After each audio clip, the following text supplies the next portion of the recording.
Yeah, I'll so let you introduce the players because you have the camera. yeah, that makes sense. Yeah, Knuschelbär on the bottom here, the green color, does have that 300 wood start for Japan. We'll be putting down a consulate in just a second, I assume. Yeah, a villager coming forward. Going to be putting down a consulate. It's actually quite far forward, that consulate, but it's fine. Obviously, the Portuguese consulate will be teched in, which allows you to get cheaper shrines, and all the rest of his villagers to check the cherry orchards, which is pretty standard. Migo, on the other hand, in teal at the top of the map, is going directly for that trading post. Did start with a native scout and that Freitag, the pet macaque, and is going around to take some of those goats, which is quite nice for him. France does have the advantage on this map in particular for goats because of the speed of that native scout. Although, by the looks of it, Nushu actually getting the advantage in the middle of the map, which is where you sort of want to go with your explorers at the start of the game. Yeah, he had both his monks out as well as Freitag, the macaque, and he picked up a 40 wood treasure right off the bat as well. So that's going to ease him into.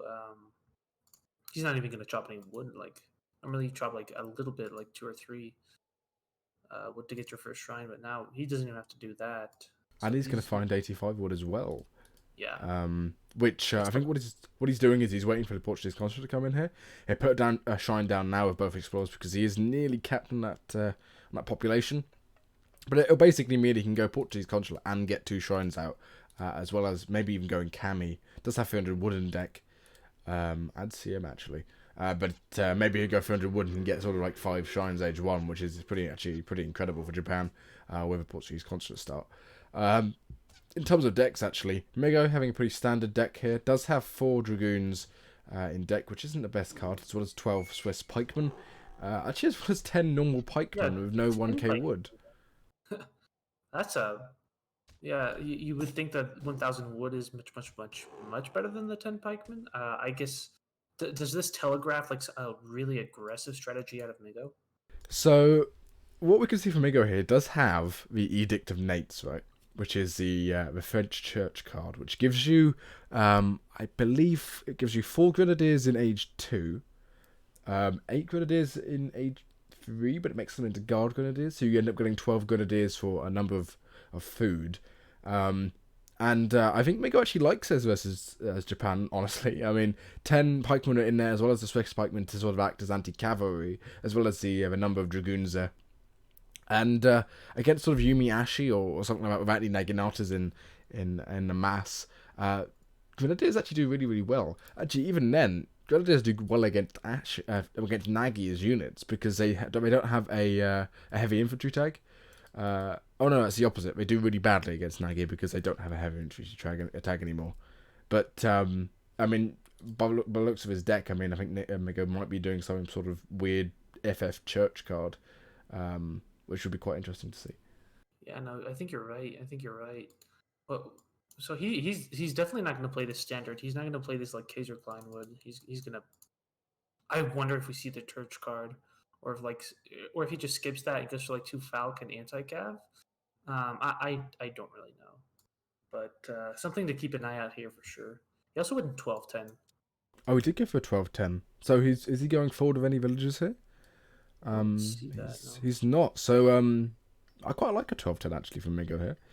Even by the looks of it, going to be just getting enough wood for the market upgrades. Finally puts down a house. Does have 25 wood in his coffers there, so he can instantly get steel traps up, which I like. Doesn't have placer mines. So maybe Migo going to go for sort of a weird FF with just 700 coin first. And what did he age up with? He ages up with a wood.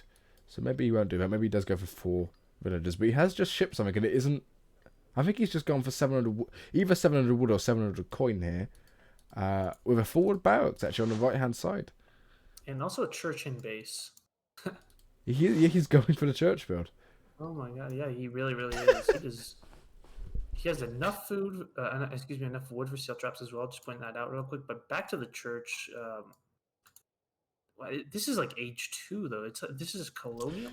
Yeah. It's like So a colonial build. so you get the church card at least for every other civ. I think one of your upgrades or the big upgrade you normally tend to go for is in the third age, right? You're gonna go for a spy from that church. Yeah, Um, a spy crossbowman. and spy and crossbowman. Um, Yeah, this is quite peculiar. The spy actually is quite nice against Japan. If you can find the explorer, it basically kills them in 1 or 2 shots. And the benefit you get from the spy is you can sort of sit it on top of the explorer, and you will never basically be able to get back up again.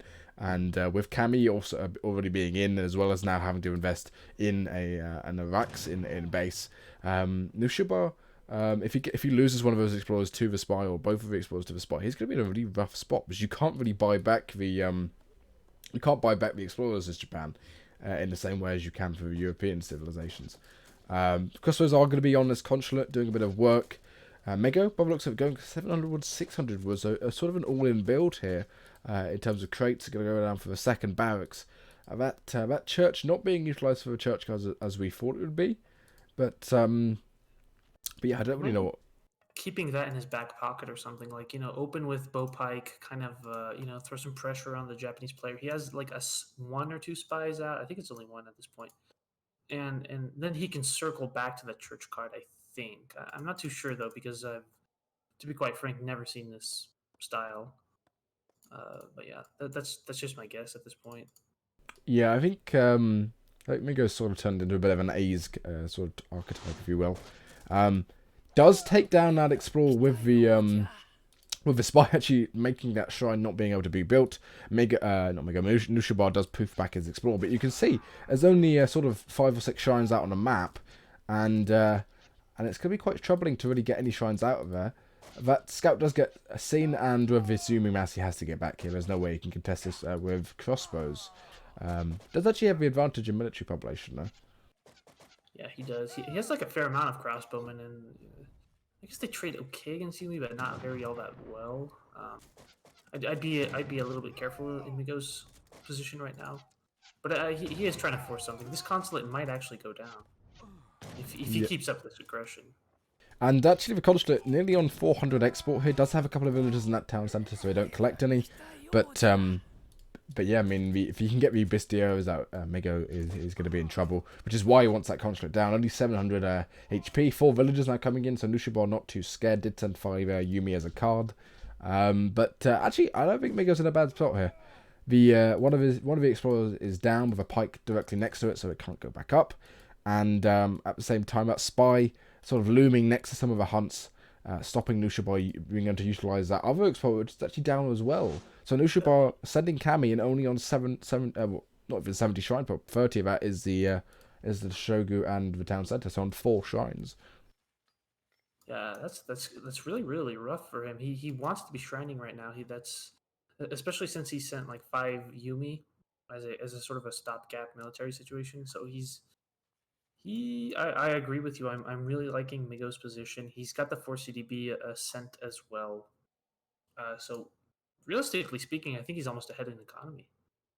The monk that was down over here did poof back to the base, and he is pushing out with some military at this point, so he might be able to start shrining again. But the delay from Migo was very real. That was a really nice opening from him. Yeah, he's basically just delayed Japan's ability to sort of punish or anything in the second age and have that eco that they normally have in the second age. That spy nearly going down, does get spotted by the Yumi mass and the Bestio mass, but does go back. By the looks of it, 600 coin now coming in for Knuschelbär. I don't know if he's going to try and age here, or he's just going to mass more Ashi. But at the same time, Migo actually aging here. Has slightly over 300 food over. Did send 700 coin to age there. We might see the church card coming in now. If you get to the fortress edge, it actually does become pretty good, especially versus this sort of type of army of Yumi and Ashi. Ashi particularly bad against them, only doing sort of 12 damage a shot. But we'll have to wait and see what comes in. But by the looks of it, Musketeers being trained by Migo here, so probably Falconet play when he gets up. Yeah, Falconet play. The church card isn't on the table quite yet, and I like that Knuschelbär is pushing out at this point. This is exactly when you want to push out, as soon as the other player clicks up. Looks a little bit dicey here, I think, for Migo because of his army is that much weaker at this point. And Noosh is pushing the issue right now, so that's really, really good. It's going to... Already some crossbowmen going down. Yeah, some crossbowmen going down, but Migo actually going to be utilising these CDBs. If that house goes down, it is going to be a bit annoying, but I don't think it's going to make a huge difference. And all he really gets from that is a house. Migo's now up. Migo's musketeers are coming in from the back, and one military shipment comes in, and he should be fine. Actually, halberdiers coming in now for Migo, being trained from both of those. It's what a melee like composition, like with the Swiss pikes and the 10 pikemen from the home city, like as shipments, and now he's going for halbs as well. He's looking for like a body blocking sort of composition, which is strange. Yeah, this is why I think those grenadiers are going to come in at some point from that church. I might even see sort of 10 pike coming in, or the Swiss pikemen I would like as well. But falconets do come out instead, which does make sense as well with those now 6 halberdiers coming on the way. But Japan is aging up himself. Does have 2 flaming arrows in deck, which do counter the falconets ever so slightly because of the extra range. And because of it, I don't know if it's going to work too well for Migo. He doesn't have any sort of cavalry to snare the units, and halberdiers, they're just not the best units. 28 damage times 2 versus cavalry is good and all, but they have to get into combat with 4 speed. It's just not going to happen. Yeah, they're not even that beefy now that I have a look at them. 200 HP is nice. It's like 50 over from the musketeers, but it's nothing to write home about, I feel. So yeah, not sure. We do have a batch of skirmishers. Well, I want to say 2 batches of 3 skirms, 6 skirmishers total joining the fray now. So a little bit more of a balanced composition at this point from Migo, but I don't know. I think Knuschelbär has the time needed to get his flaming arrows out, and it should be in an okay spot. Yeah, once those flaming arrows gets out, it's going to be quite difficult for Migo to really do anything. His whole army is on the sort of wrong side of the map. That spy is still going around. Knuschelbär not on a high shrine population, so even though the economic unit population does look in favour of Knuschelbär here, I think it's probably still in favour of Migo, because of the upgrades he's got on his villagers, and how his villagers are actually better because they're on food. Bit of a raid here from a couple of Ashes being unnoticed from Migo at the top of the map. With a couple of CDBs going down there, that's not too good. But I think all the action really from both players is on the base. But actually, these how many CDB did he lose there? I think it was quite significant. Yeah, 3 CDBs, and really that's a significant amount to lose early on. Yeah, that was a really good raid from Noosh. In Amigo, kind of on the back foot, not noticing that the flaming arrow have been shipped, and now we also have 4 Naginata coming out. The falconets are almost out of position. If that was a little bit close. Yeah, Another but does Migo, is he going to be able to get a shot off on those flaming arrows? That's what's important there. He's going to get some shots off on the Toshogu Shrine, which I quite like. Sort of pressuring that. There's Naganatas dangerously close to being able to get those Falcons by themselves because of that slow army. And this crossbow and sort of skirmisher mass not going to be doing too well. Does get his falconets away from the flaming arrows. Number 2 flaming arrows does come out as well, which is going to be particularly hard for Migo to actually deal with. But actually Migo not microing this very well at the moment, I think. And taking out a flaming arrow with those 2 falconets. Yeah, that's not good at all. One of the falconets finally does go down, but not before trading against 2 flaming arrows. So that's an entire shipment that went down for half of the shipment from Migo. I think the cost efficiency one is on his side. But now we have Halbs, though. What are they going to do? Yeah, Halbs are doing really well, actually, here. They're doing a lot of damage to these Naganatas. Migo's won this fight because he's kept that Falconet alive. I think the game is slightly too loud. Let's turn that down ever so slightly. Yeah, this Falconet only just goes down. It did so much damage. And somehow ended up killing 4 of those flaming arrows, all by just 2 of them by itself. It's just incredible micro there from Migo. Actually, now that the dust is settled, oh my god, like, what is that, 9 halberdiers joining the fray? Yeah, 9 halberdiers. Yeah, like, now it's a huge amount of ranged infantry for the French players still left. We have skirmishers and crossbowmen that vastly outnumber the Yumi archers. And now these halberdiers, we were picking on them a little bit earlier, but they will be pushing away the Nagidana fairly efficiently at this point. And the benefit they have here from sort of normal dragoons is they are able to go into sort of cover mode, which allows them to tank a lot more. But he needs to be careful. The Naganatas are on the back. They're getting the upgrade in now. And there's not a lot of anti-cav here. A couple of musketeers are going to be doing a bit of damage. But at the same time, these skirmishers aren't going to be doing too well against the Naganatas. Naganatas particularly excel, actually, versus light lighter infantry like the veteran skirmishers here, and the Yumi's doing a lot of damage from the back. And Migo actually saying GG. Yeah, GG. The reinforcing Naginata, I think, and as well as those Yumi, it managed to just pick off enough halbs that it was a wipe. It was a cleanup. So despite that engagement going so well for Migo at first, it wasn't enough to end the game. Yeah, Knuschelbär was saying he lost 4 flaming arrows to 2 falcons. That isn't the greatest. Seeing as flaming arrows should sort of counter the falconets. But you can see Migo actually had a larger military population and got a really, really good trade early on with the Naganatas going down there. Actually, Knuschelbär was on 12 population, but with the 5 Naginata shipment as well as 5 coming out from the barracks, not barracks, but stables. Migo's rest of his army, sort of 35 skirmishers there, sort of collapsed, and ended up the game going in favour of Knuschelbär. But you can see Knuschelbär's economy wasn't even that much better. It was only 2,000, or not even 2,000 resources ahead early on, and really he only ever got to 130 shrine population, which is pretty poor with Kami and the Portuguese consulate. Yeah, I almost feel like if those halbs hadn't been made, or at the very least, I don't know, like that fight ended up going so well for Migo, and then halfway through it just flipped over back to Nush's favor, and he just like took the game from that point on. Yeah. I mean, the halbs were good, but I just feel like in most situations you want to go for goons. Imagine if those halbs were sort of 10 goons, and he was able to keep them back and utilize the skirmishes on the Yumi. I think he would have been fine. But we'll back out, go into the next game. Still plenty more games to come. This is a best of 7, so that was only the first game.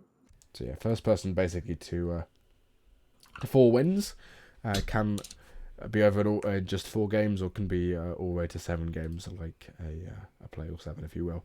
But I don't actually know what the next map is, and I believe the rules for the civilization picking is New World Championship rules, correct? It's winner picks first, and then you have to win with 4 different civilizations to take 4 games. So you cannot play a civilization that you have won with. So Knuschelbär cannot use Japan anymore, but at the same time Migo can use France.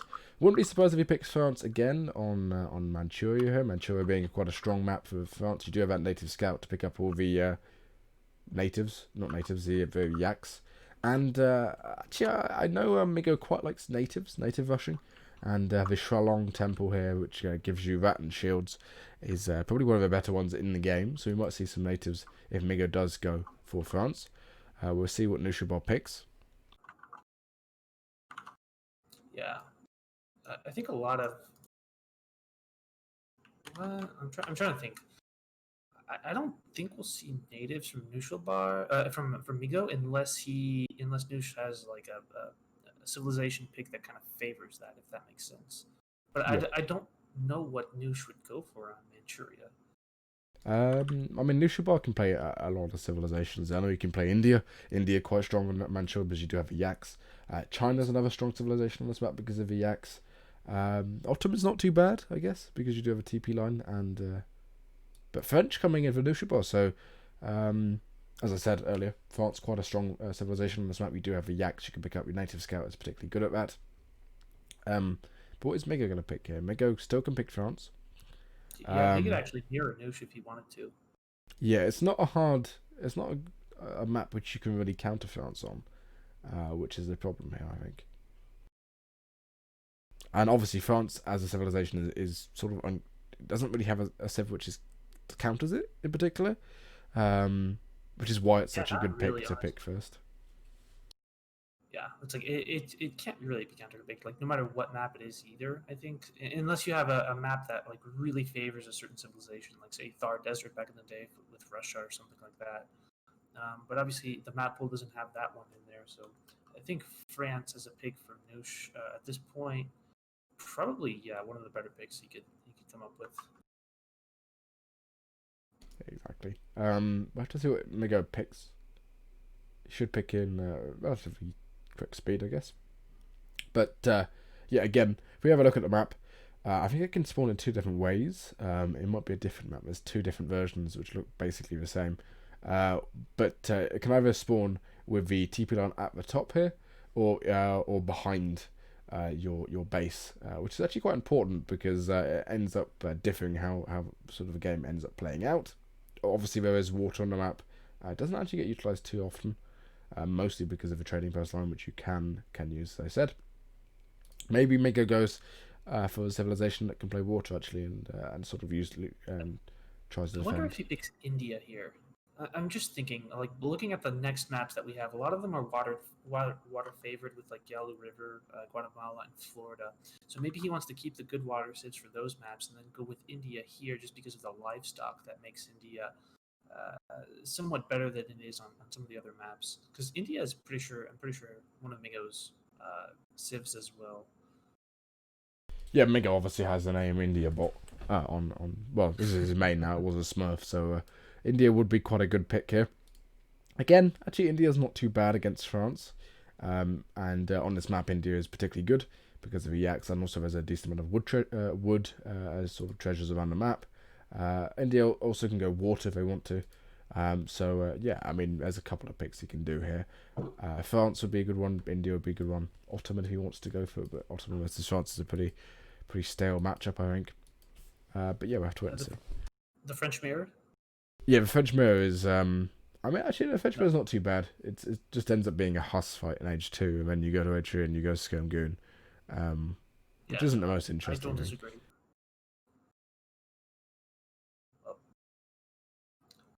I don't doubt that he will let us know eventually what he wants to pick. He's definitely thinking about this one, though. I mean, it's a final of a tournament. You should have as long as he wants to think about it, really. There's basically it's effectively $100 on the line if I recall correctly. Seeing as the prize pool is $500 total, correct? Yes, that is correct. Yep, $500 total. And it's $200 to the victor, $100 to the person in second place, 50 a piece to third and fourth. I think is how it's worked out. And there must be some other money for people in round of 8 if it's 500. Yeah, it's 25 for fifth to eighth, 50 for third and fourth, and then first and second, obviously, as you pointed out. Get the amounts that you said. So. Yep. India coming out for Mega here. So. Didn't want to go for the French Mirror, even though I think France probably is one of or is the strongest civ on this map in particular. But India versus France, I quite like this matchup for India. France tend to struggle a bit against the early pressure that India can put on, and India tends to be a bit of a slower civ, which gain more eco as the game goes on, and obviously France being a civ, which has quite strong eco as well. Do you predict a consulate rush out of Migo, or maybe a semi-fast fortress agenda? It's Migo, so you never know. Again, the guy's a bit like A's nowadays. I think he's shifted from a more serious kind of play to sort of joking around a bit. But yeah, we have to wait and see what he does. Would start again matters slightly here. Would start being a lot better for India. As you can, it opens up the ability to go for sort of 10-10 or just go for a TP at age 1 if you want to. It is that TP start which you have the TPs at the back and not in the middle, which is probably better for France here if you're going to get rushed. It is a coin start, and really not good for India here. Favor India, but Migo, I should say. And a coin start favors France quite heavily. Yeah, for sure. But it's all about the Axis map. It does have a native scout here. You can see from Knuschelbär does pick up 2 in the middle. Migo picking up a single 1 for himself. It does have the those elephants, which are quite fast, 5 speed instead of the 4.5 speed of the Explorer. So he is going to pick up a number himself. Actually, some of these jacks might just get stolen. Yeah, we're going to get stolen here. One did apparently, and the other one just got killed by Migo, which I think he could have gone and got them back, but obviously not. So actually, Knuschelbär having a very good start here, and Knuschelbär just using the Explorer to try and find some treasures. 75 food he does find, which he will pick up, I think. Did he get 75? Yeah, 75 food. That's definitely a good one to find. Looking at some of the other treasures, I'm trying to find the wood ones that both players are probably also looking for, but I don't see very many actually. There we go. They're actually right there. Sorry. Here and here. And that's actually going to be pretty closer to Migo at this point, so that might come into play here. Yeah, Mego's actually scouted on him as well, which is quite important. But he is going to pick up, what is that? Probably 90 wood, yeah. He'll be picking that up, which is nice. Okay, yeah, he's going to be picking up right up now. And the good thing about these Indian explorers is when they're actually together, you do have 2 stuns and they recharge relatively quickly. Yeah, I really enjoy using the Indian monks because you can scout a little bit more efficiently than the European explorer, like a single European explorer, I should say, because France obviously has the scout. And then you can just circle back to a treasure and knock it out real quick with very little micro. Yeah, there's not really any micro you can do with India, except for making sure the 2 animals are next to each other. It does use the pull trick here to get these explorers away from each other. And although France did actually, I think, spot the wood treasure there, so he's going to go over towards it, or at least going to be scouting something around it. And there might be a bit of a contention. No, he just found it. He just scouted this one, just due to the line of sight popping up as he approached it. But of course, Migo already knew about that wood treasure, so now they're probably going to be posturing around it. Yep, actually does take the crack shot as France. So you could do that as versus India, because India obviously doesn't have the crack shot, which is their downside. Needs to be careful not to get snared here. One of the elephants, because they almost certainly will die especially with a native scout there. And elephants are particularly bad at actually just fighting anything in Age 1. Only 4 damage with it. The area effect doesn't even matter. And that also gets halved. So I end up doing 2 damage versus basically that elephant just needs to get out of there. There's no way in heck that Migo's going to be able to contest that treasure anymore. Not with the amount of HP on that second elephant. So yeah, the only possibility Migo sort of has here is to try and stay around the treasure and just try and snipe it, if you will. But by the looks of it, Knuschelbär is going to go back with his crack shot now recharged. Although that native scout is going to be making good use of the scouting it can do, and sort of it doesn't snare on EP, but it does also just become a big nuisance for the Indian explorer here. And Knuschelbär going to go picking up that wood treasure all by himself. Yep, that was really some very, very solid play out of Noosh right there. He utilized the native scout very efficiently throughout the first stage just to keep Migo away from that wood treasure. So he does steal that, but obviously there is still this one that is up for grabs. And it looks like Noosh won't be contesting that because he has to go back and put down this trade post over here.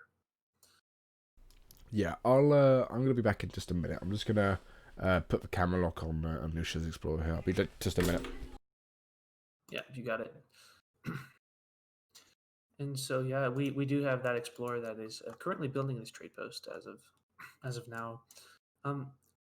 As you can see on the mini map, though we can't quite see here, but the Agra fort is actually in base for the Indian player, which actually surprises me. So this is going to be like a defensive aggro. So we might, obviously, we're not going to see a rush because the Agra fort would be forward in that circumstance, but maybe some defensive play and a semi-fast fortress agenda from Migo here. Whereas Noosh did get his trade post down, it looks like he will be going for the other trade post. Did age with the quartermaster, giving 400 wood. So we might be seeing just like a stagecoach build. He's equally getting steel traps as of right now. So very, very economic focused situation here for Knuschelbär, which I think is going to favor him against the defensive setups that Migo has on the other side of the map. So doing quite well, I think, is Noosh. I think his position is quite comfortable, especially considering that the amount of yak that he has picked up compared to Migo. Knuschelbär with 7 yaks, Migo with 4 yaks, which is not exactly what you want playing on the Indian side of it. Yes, I'm back. By the looks of it, Knuschelbär had a pretty stellar age 1 here with his 7 yaks. Did also get that wood treasure, I believe. Yeah, 85 wood. Migo actually became 90 wood as well, so that's sort of equal. 700 wood coming first. Maybe Knuschelbär expecting a rush, and it's just not going to come from Migo, actually. Migo going for an aggro for in base, apparently, and a consulate in base. Yeah, isn't that funny? It was like a double. I think we'll see the Ottoman ally out of Migo with the 4 villagers, and now he's just going to power his economy up as much as he can, which is going to do fairly well against like Knuschelbär's defensive setup too. The thing is, Knuschelbär has Stagecoach, so Oh, okay. So he went for 700 wood just to get the stagecoach in earlier. I like that. yeah. Does also go for a couple of musketeers. Migo obviously does have 2 of these sepoys. He's going to pick up the El Polo Golos, or whatever his name is. His feeding bag, which reduces cavalry training time by 5%. That's not huge. And actually, the 2 sepoys have to sort of walk off here. Is there any units in queue for Migo? No units in queue. Here's a stay. We're going down for Knuschelbär, as well as some more musketeers coming out. But they're sort of coming from base, so they're not going to be pressuring Migo at all, really. Yeah. So we do have that on my consulates. I was able to call that one. He does have his 4 villagers sent, and he Migo at this point is his macro is set up for a fortress age up in the near future. I think that Noosh is yeah also going to be going for that as well. So both civilizations just set it up to the fortress age here in a little bit. Yeah, both people going up to the fortress age. It's going to be some musketeer pressure, I think. Probably just going to be trying to raid that trading post. No hussars in queue for Knuschelbär. No hussars out. So the couple of Gurkhas which Migo has in queue probably going to be coming out in just a second to defend that trading post. Although by the looks of it, Migo is just going to be trying to aid himself. Probably should just sell a little bit of food there, which he's slacking, but it doesn't. Gets up that that's a tower of victory, I believe.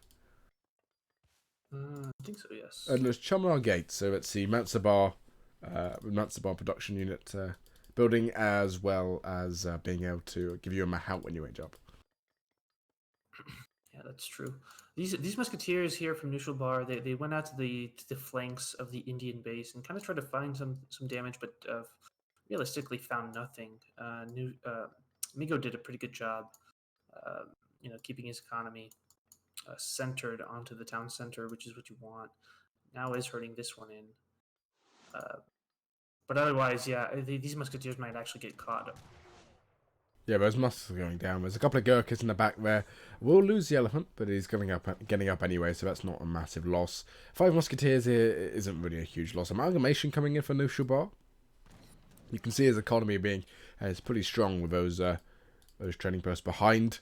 But at the same time, Migo's economy is not bad in itself. It does have blanket filters as well as imperial bureaucracy, which is around the same as amalgamation. Yes. Yeah, he has the Asian market upgrade stacked. The imperial bureaucracy in particular is a really really good one to get. And he's it's like 30. Oh, did the villager just go down? Um, Yes. There was a villager raid right here because he had 3. He has 3 Ottoman villagers, whereas normally you get 4. So in that one did actually go down to these musketeers raiding. It's a little bit of a pickup right there for Noosh. Props to him, obviously. And now we have some skirmishers that are getting fielded by the French player. yeah, some skirmishes in queue. Obviously, skirmishes do beat Gurkhas early on, but there's a mahout in there, and there's actually not a huge amount of anti-cav. So if that mahout were to go forward and take out those skirmishes, it would be fine. Chris is in queue here. 4 Chris is coming out for Knuschelbär. His economy is really, really strong, which is shown by the fact that he just got 8 skirmishes out in one batch, as well as at the same time as Chris is. These 2 falconets are coming forward. Could be quite troubling for India to deal with if he doesn't go for a sort of siege elephants early on. It does have us in deck 350 food for them. It's losing some settlers here actually at the top, which isn't too good because seeing as he's probably equal now in terms of villager population, economic unit population when you account for that trading post line. Yeah, absolutely. That trading post line is doing so much for him. I think he's probably going to be at this point he's probably out gathering Migo by just a bit. And with the falconets on the field and Zambarak's coming in for Migo, so that's of course they're a good unit to have, but against the falconets and the skirmishers, this is looking like the pressure is on here. I think for Migo. Yep, Mego definitely has some pressure on him. Falconet's coming out. Agafort doing this amount of damage to those skirmishers. These Gurkha have been upgraded, so there is a barrack somewhere on the map. So that Agafort going down isn't too bad. That's like a big barrack that's going down, basically. And the damage it does isn't really that huge. I think Mego just waiting on the possibility for the elephants coming out, the siege elephants, to take down those falconets. A lot of cuirassiers here. And actually some more dragoons coming in queue instead. Zambucks do not have the upgrade in, so they're going to be doing particularly badly against the cuirassiers, actually. Although that Mahout will soak up a lot of damage. Siege elephants are taking down those falconets. 5 dragoons come in, but there's nothing really we're going to be countering here. Cuirassiers are on the Gurkhas, though that's not too good. And the Zambucks, again, no upgrade, so they're not doing as well as they probably should do as normal dragoons, but a couple more do come out of the back. And I think this is going to be actually a cleanup from India bot, and Migo in a nice position. Yeah, that's for sure. The siege elephants did their role perfectly in that one. The falconets did get a free volley off initially, but then kind of died after that. And then the cuirassiers, they got some value out of them. Don't get me wrong, but the Zambaraks were uncontested as well, so they ended up inefficiently. This is true, but they ended up cleaning up the cuirassiers. So this point, though, now India is pushing out on the map with a sizable mass of units.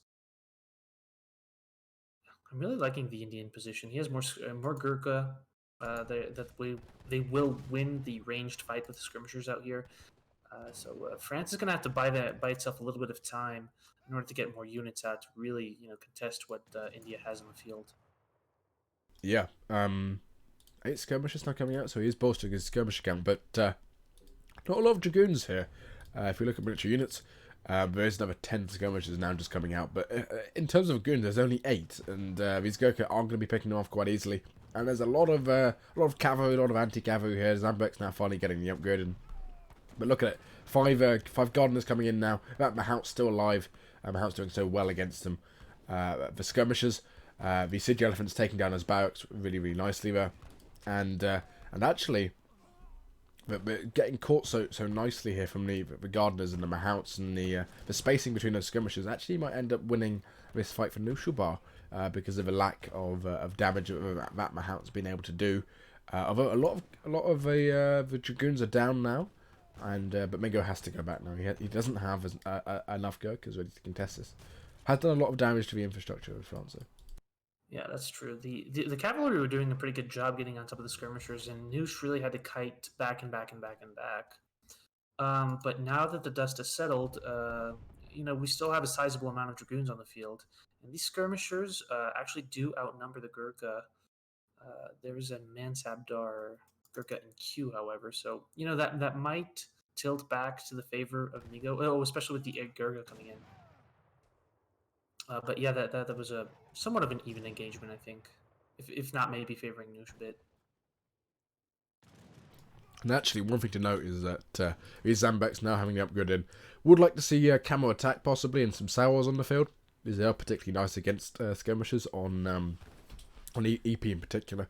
Gurkha actually do beat skirmishers one-on-one, I believe. They do have slightly less range, 19 to 20 there. They do more damage, as well as having actually around the same HP. So when that Mansabar comes in, which is for some reason grouped with villagers now, but no, once that Mansabar comes in, these all are going to be buffed 21 damage and 151 HP. That's particularly nice against the French skirmishers, which don't have any upgrades on them, so they're not going to be doing too well.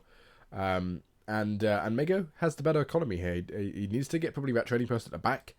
Those 5 musketeers are stopping him from a single hunt, but he can go pick those up with some Sowars now. And Knuschelbär, by the looks of it, just going to go Scum Goon.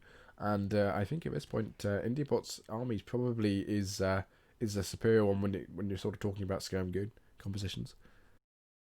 Yeah, no, I think I agree with you on that one. The Gurkha have the upgrades, the Mansabdar on them stacked, so they're doing really good. Raid up here by Knuschelbär, nonetheless. However, one villager does go down, a second one as well, and now he's just going to sack these musketeers and get a little bit of value out of that, which is, I think, a good thing. Oh, and in the meantime, Knuschelbär is actually pushing on these Huns over here, so he's going to have to, get those villagers off the Huns, giving him a temporary, economic, I don't want to say advantage, but boost. Yeah, he's sort of stopping the other players hunting, which in turn boosts your economy comparatively, if you will. Would like to see the Mansabar Zambra coming out at some point. Did put British East India Company in, which does buff these Gurkha quite significantly. Now they have 164 HP, which is 20 more. Basically an extra shot on those Gurkha, which is particularly nice. And 22 range attack damage, which is sort of a guard skirm, actually. The sort of guards to skirm territory level of damage or whatever. But a couple of villagers going forward here. Going to be caught out by some dragoons. And that second town centre going to be caught out. He needs to push here. This is going to be huge if that doesn't go up. If that goes up, this is winning. There you go. Put your villagers in there. Go send the Minutemen. You'll be fine. The Mansabar's Zambek does join the fray there. Does buff all those units up. No upgrade seen on the Zambeks. But at the same time, this Gurkha mass is incredible, actually, when you compare it to the amount that the French player has here.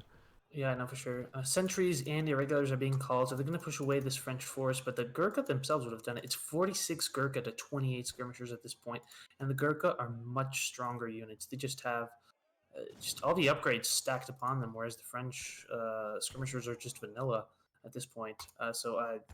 This is looking very, very difficult now for Knuschelbär. I don't see him being able to deal with this mass. Although, this is a big cuirassier switch, and there's no Desert Terror, no cavalry attack coming in. Again, would like to see that coming in, or even 8 Zambeks here, I think would be quite nice. Because these Zambeks, they do decent damage, 19 times 3.5 versus cavalry, but you need sort of Desert Terror or cavalry attack to really do a huge amount of damage, and this is going to be a huge raid at the top here. Walls going down, not going to be helping him too much. And those Dragoons, I would like him to actually not use the Dragoons and just utilise the Cuirassiers here for sort of that area attack and not being alerted early on. No great coats in for those Indian villagers. Only have 160 HP instead of the 202, I think it is, or something like that, which would be better. And 3 3 Disciplined Mahouts now coming in. Wow. But at the same time, Knuschelbär's getting pushed. And those siege elephants, as well as those Mahouts, actually do a lot of siege. So that town centre going to be going down very, very quickly. And actually, because he's got the skirmishers in his army of Knuschelbär, he's going to have a long time for him to be able to react to this at all. Yeah, the lack of mobility on the side of Migo is really important here because he cannot go back and defend his economy. That raid was really, really big. So many villagers went down in that Cuirassier raid. And as you pointed out earlier, the switch to Cuirassiers, who now have 2 upgrades on them, Cavalry Combat as well as Cavalry Cuirass, this could end up potentially, swinging back in the favor of Noosh. If the engagement is good. Yeah, there's so many Indian units. I frigate being shipped. Don't really like that. Would have preferred cavalry hit points probably, or something like that, just to buff the army. But this is it's going to be quite a decisive fight when it comes in, and there's no body blocking for these Gurkhas, and actually the Cuirassiers have so much HP that the Zambeks behind aren't going to be enough to sort of ward them off, and there's not a huge amount of Zambeks. Zambeks obviously aren't as good as Goons, actually significantly they're sort of half as good, and this is an incredibly good fight now for Knuschelbär. Whereas the Mahouts are going to at least take a couple of the Cuirassiers off a little bit. That figure is going down to those siege elephants, but it's just such a bad fight because of those Cuirassiers can just run in and there's nothing to block them in the slightest.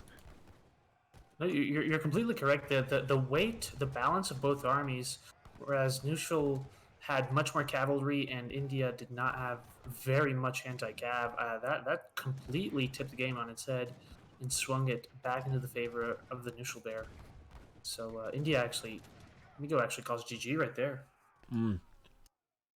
Migo was quite far ahead actually for quite a long time of the game actually, and unfortunately that cav switch into a huge amount of Cuirassiers, might I add, with 625 hit points as well as 34 attack, area 2, just demolished that army. Needed something to block. That's why you sort of need some sepoys on the front, I feel, as India, to block that sort of mass of Cuirassiers, get them into combat with them. And you can see Migo actually not collecting as many resources, collecting sort of 4,000 or 5,000 less, and actually producing not as many. Well, he produced more units, but very worse units when you account for sort of 30, 40 of those being cuirassiers, and not getting that TP line early is, I think, it just stung him in the butt. Yeah, no, you're right. I think it really came down to that stagecoach line getting set up so early for Knuschelbär, as well as that cav switch that kind of blindsided Migo. He was really caught by surprise by the amount of cuirassiers that were fielded, and that probably swung the game in his favor. I think that just that decision out of Knuschelbär. So very well played by him. He's now up 2-0. Yeah, 2-0 in the final, and Migo still has to win 4 games, and it's a best of 7, of course, so there is a decent amount of time left. But Migo, yeah, he's not in a great spot now. He's 2 behind, and Knuschelbär being the favourite going into this, I think it's the best position to be in, really. Yeah, no, for sure. This is definitely favoring Knuschelbär at this point. So we'll have to see. There are some advantages going to Migo. He has the entirety of his Civ pool at his disposal, whereas Knuschelbär may no longer play either France or Japan. So we'll have to see whether or not that comes into play over the course of the series, the remainder of the series. Of course, Knuschelbär is going to pick first again, which gives the benefit to Migo, I guess. What map is it? Is it Yalu River or whatever it's called? Oh yeah, good job. Let's see. I have the Colorado. Colorado, yeah. Which is more standard, I guess. It's I think the more you get in this map pool, so have we seen Guatemala being played? We have. It was in the round of 8 as map number 3. I think I casted one of those games. I don't remember the series because my memory is that of Goldfish. But yeah, I did see that map into play.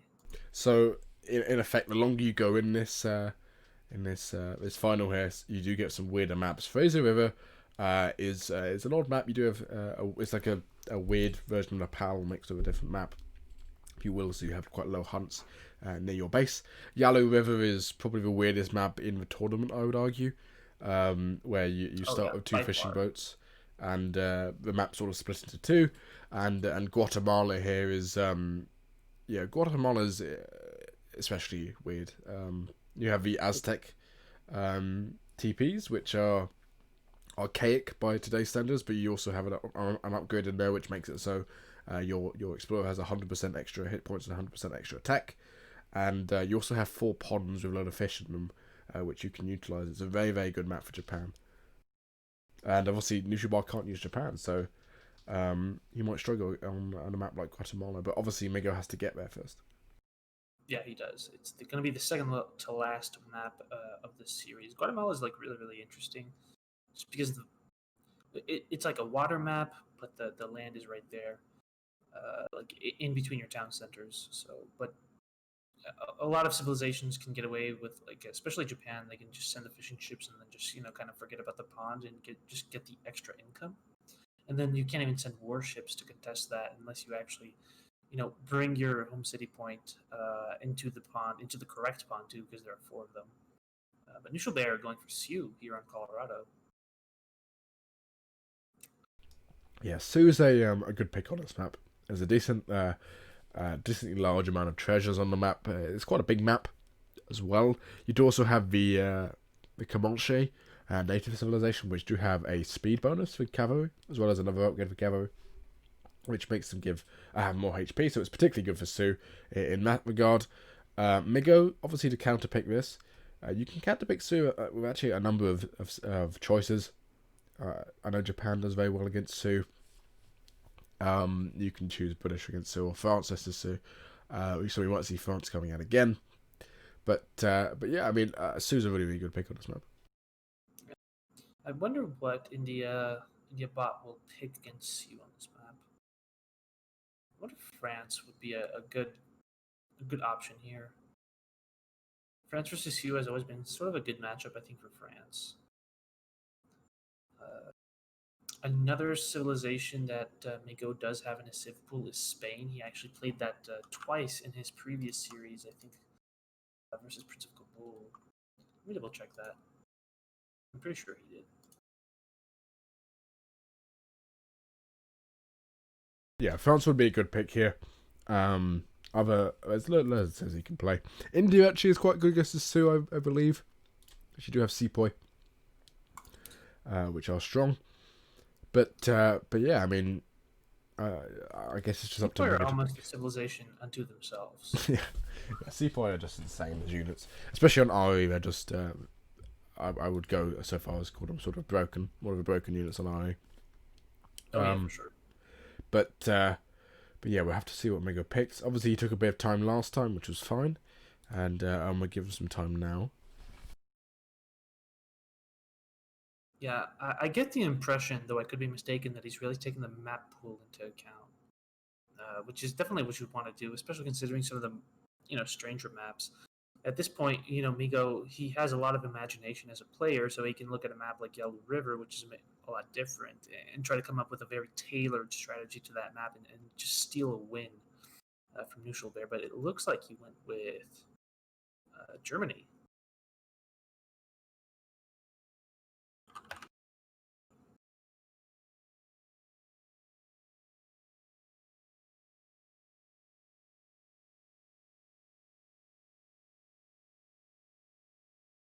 I'm just sorting out the donation bar and stuff, which I need to add back again. Hopefully this is fine. By all means.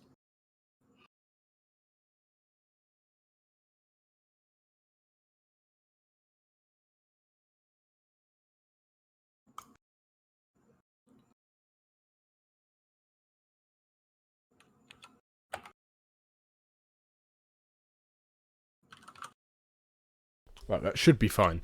Let's have a look. There you go, ready up. So Germany versus Sioux. I don't know why Mega picked Germany here. Germany versus Sioux tends to be, I think, Sioux favoured. Obviously, as Germany, you tend to make a lot of cavalry, at least in terms of Ulan, and that's something that Sioux excels against. The start matters here again. Would start better for Germany. Sort of food start better for Sioux. I have to wait and see what goes on here. But I think this is definitely favoured for Knuschelbär, this matchup. Kind of interesting that Miko actually picked into it. We did get a wood start, so there is that. But yeah, he chose this matchup. So either he has something in mind, or he's just really comfortable just playing this matchup, even though it's not necessarily like in favor of Germany. So we'll have to see what he brings to the table. Yep, there's a wood start, so he's going to go for the TP in base. Knuschelbär going to be chopping some wood as well, just to be getting that TP up. We'll probably be going for just a normal trading post himself, or it just sort of depends what you get as crates, not crates, as treasures for Sioux. There's 510 coin, which is particularly nice. But also we'll probably miss the first pass, so the trading post isn't going to be too beneficial for him. I think he did find some wood in base, or somehow has a grizzly bear he took. So yeah, did find 40 wood in base, which is particularly nice for this start. And there, because he stops on 200 wood, so he's going to go for a TP as soon as possible. All of his villagers now going on to food. So for Migo chopping enough wood for a for a house as soon as he puts down that trading post. And really at this point, both players playing relatively standard, going for that trading post. Some nice treasures on the map. There is 120 XP, as well as 95 wood. I don't know if either of those have been scouted yet. That Buck the Tame Wolf, which Knuschelbär just picked up, is going to harass Bingo's Explorer a bit, but after that, I think that's just going to die in a second. Although it doesn't have a multiplier against it, so it's actually doing a lot of damage. Yeah, definitely some damage done to the German Explorer on that one. Not too sure why Knuschelbär took the time to actually pick up that treasure. I think there's other stuff to do with Sioux. I mean, you did point out that that 110 coin, right? Which probably a much more interesting treasure, I think, to take. But now, again, going for the nearly mature cougar kit that you can tame over here. So really just, getting a large amount of H1 pets. But that's not going to swing it to your favor in the long run. Yeah. Although against Germany in Age 2, I think it's quite nice to get a number of pets. You can sort of harass, you can use them to scout, and you can do what you're doing now and just demolish this explorer. This explorer's not going to survive. That grizzly bear itself has a lot of HP. That cougar does 10 damage a swing, and it's basically impossible to get away from the Sewer Explorer because of the speed he has, and he also snares. That is true. The age 1 for Migo has been completely negated at this point. He will not be picking up any treasures, and I don't really think that he got anything that was. Yeah, he didn't get a single treasure that was worth all that much. 50 coin from the beavers. And at this point now, Knuschelbär has free reign to pick up every single treasure that he wants to with the Sioux War Chief. So really good start right there for Noosh. Yeah, this is why Sue's so good, really. You have such a stellar Age 1, really. Picks up a Nutka, so this sort of Pokemon army is becoming even more powerful. That grizzly bear still somehow alive, 45 HP. He's going to pick up a scout in just a second, and Germany did age up at a respectable time, being on 17 villagers for the great start. Sue aging at the same time. If you have a look at the decks, Morning Star in deck, or Evening Star, which is the Axe Riders and the Rifle Riders, is in deck for Knuschelbär. Does also have a bit of a, I think you'd call this sort of an FI deck. Does have 18 Makinas in there as well as 6 Axe Riders. Does also have a lot of Rifle Riders in deck, which I'm not too sure about. But yeah, pretty standard deck there, aside from that Evening Star card. And for Germany, I think that's a pretty standard deck for Germany. There's not really much to say about it. I could not make a more standard deck if I tried for Migo. I mean, he has 5 Ulans in there, which is a terrible card. But other than that, yeah, it's pretty standard. In terms of what players are doing now, Migo is obviously still dead of his Explorer, so not really doing too much himself. Did actually send a villager forward. What's he doing with this? I think he might be rushing here. Yeah. He's going to try and pick up that Explorer Miguel there, which is actually Migo's name. But yeah. Yeah, he's going to get... The initial bar was going in that direction, I think he just missed it. Well, now he's going to scout it. He's going to scout it. I think Knuschelbär could probably take down this settler, because that Nuka treasure, unfortunately, where is the Nuka treasure? Oh, unfortunately, it's at the trading post, so he isn't going to be able to take down that villager. But villager is going forward, going to be trying to take out that cougar. This is a bit of a wasted villager second, so Migo. So I don't really like that. What does Migo go down with as his preferred miniature unit building? What is he going to go with? He's going to go with a barracks and base. So expecting a bit of a rush here from, or not even a rush, maybe some pressure from Knuschelbär. But by the looks of it, Knuschelbär aging with 400 wood, going for 2 TPs, going for a market. Hasn't even got a stable down just yet. That corral does go down. And unfortunately, this sort of signals to me that Knuschelbär is going to be a bit more eco-focused. And you can see from his... actually, his population here tells me he probably sent 4 Axe Riders first. Oh, did he? Yeah, I think he made... No, 4 villagers, actually. He has 10 population in queue. So I think what he did is he sent... he sent 5 villagers and then he sent 4 Axe Riders. Which makes sense. Now he's got some units in queue as well. He's got 2 Axe Riders in queue, but there's 5 pikes in queue for Migo here. So Migo are going to be fine if those Axe Riders do come. Villagers actually right next to the TC as well, which I quite like. Nice herding there from Migo. So at this point, let's see here. It's kind of like both players are kind of doing the same thing. They're going for an economic-based approach with a few units thrown in there, but nothing that can do game-ending damage. We do have those 4 Axe Riders that have been chipped, and they will intercept these Ulans pretty quickly and push them away, maybe even get a kill. So yeah. Yeah, a couple of 5 actually Axe Riders coming out. I think Knuschelbär might be going for the Evening Star card actually. Normally against Germany you just start Bow Rider. That's the smartest thing to do. Purple Squid for subscribing actually on a tier 3 sub. So that's I think $25 for 21 months. So that's a significant chunk of money there. Mostly going to ESOC there. Thank you very much. Purple Squid deserves a shout out as these pikemen approach the Axe Riders. But yeah, Purple Squid, thank you so much. He's been doing a lot, even actively looking at how to contribute to ESOC a lot. So another shout out to him. But yeah, back to the game though. Yeah, we're seeing a big, massive Axe Rider at this point from Noosh. But Some do you send Evening Star against a German player with skirmishers? Not really. No, it's not great. Evening Star tends to be well. Rifle Riders as a unit are pretty wacky. They're not the greatest unit at all, really.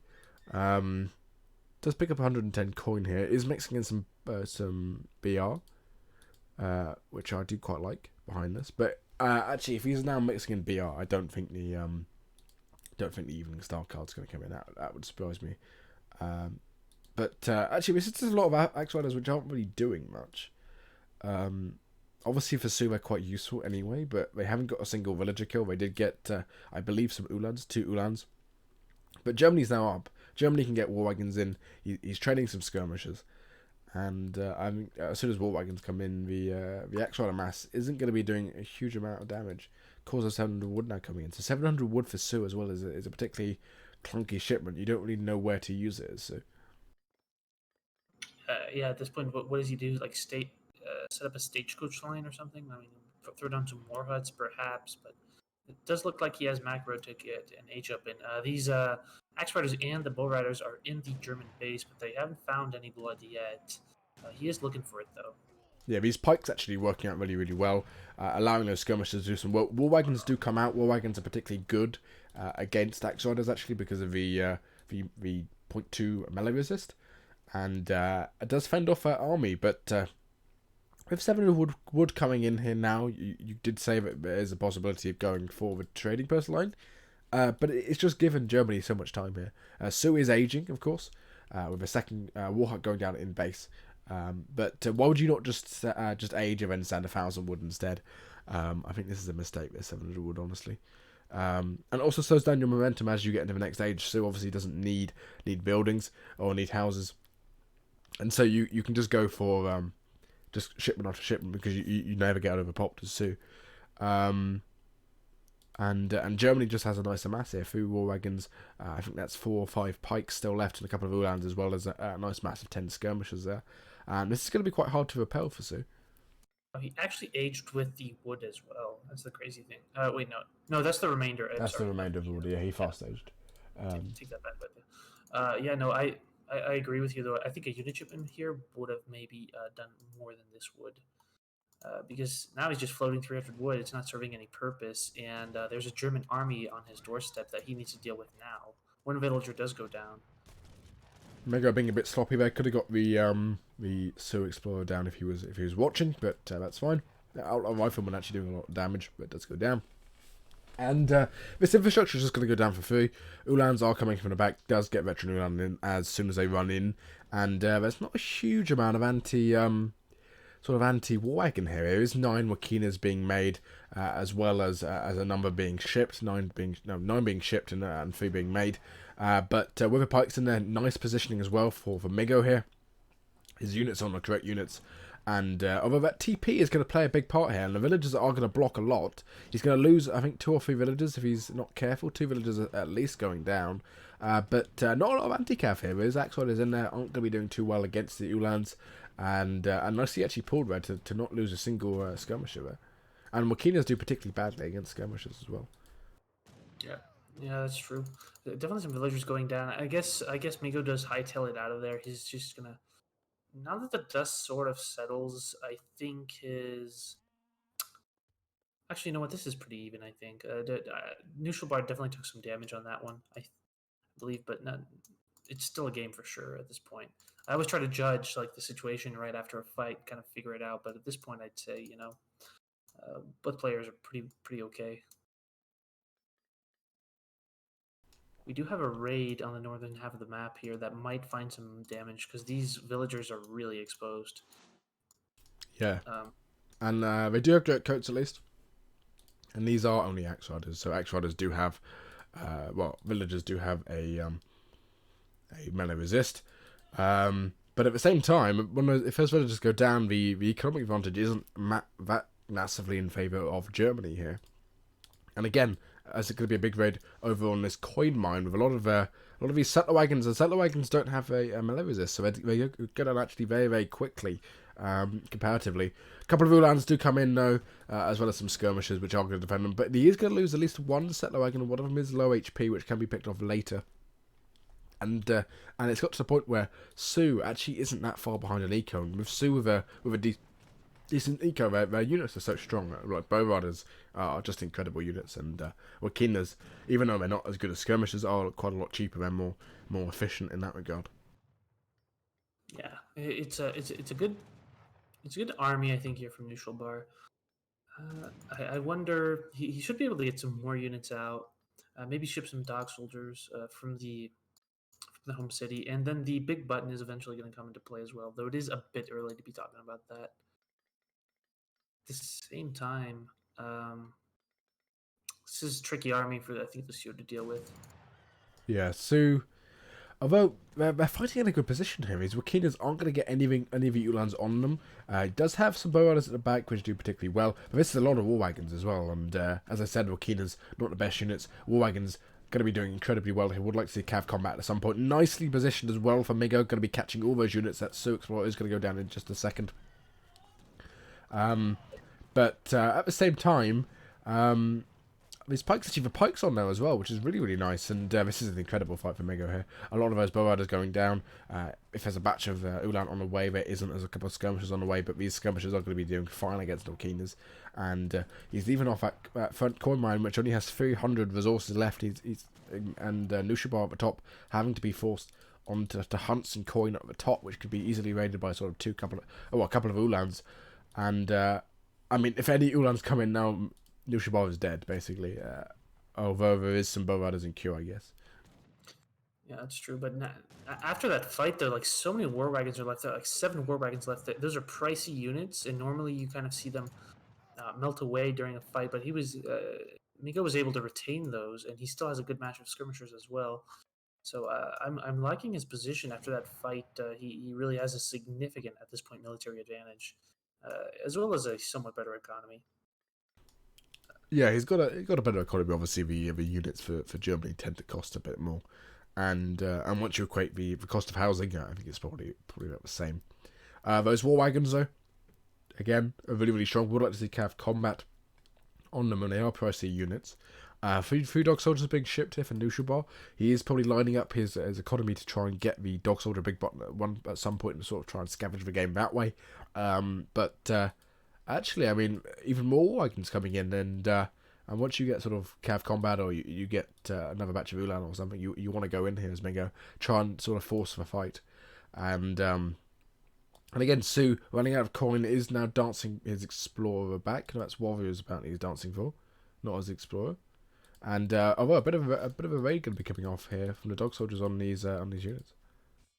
Oh, that's a really, really good raid. But the tricky thing is, though, with this raid is that say all of those villagers actually do go down, the game is still going to get lost over here in Knuschelbär's base because there's just so many German units that are impossible at this point for Knusch to deal with.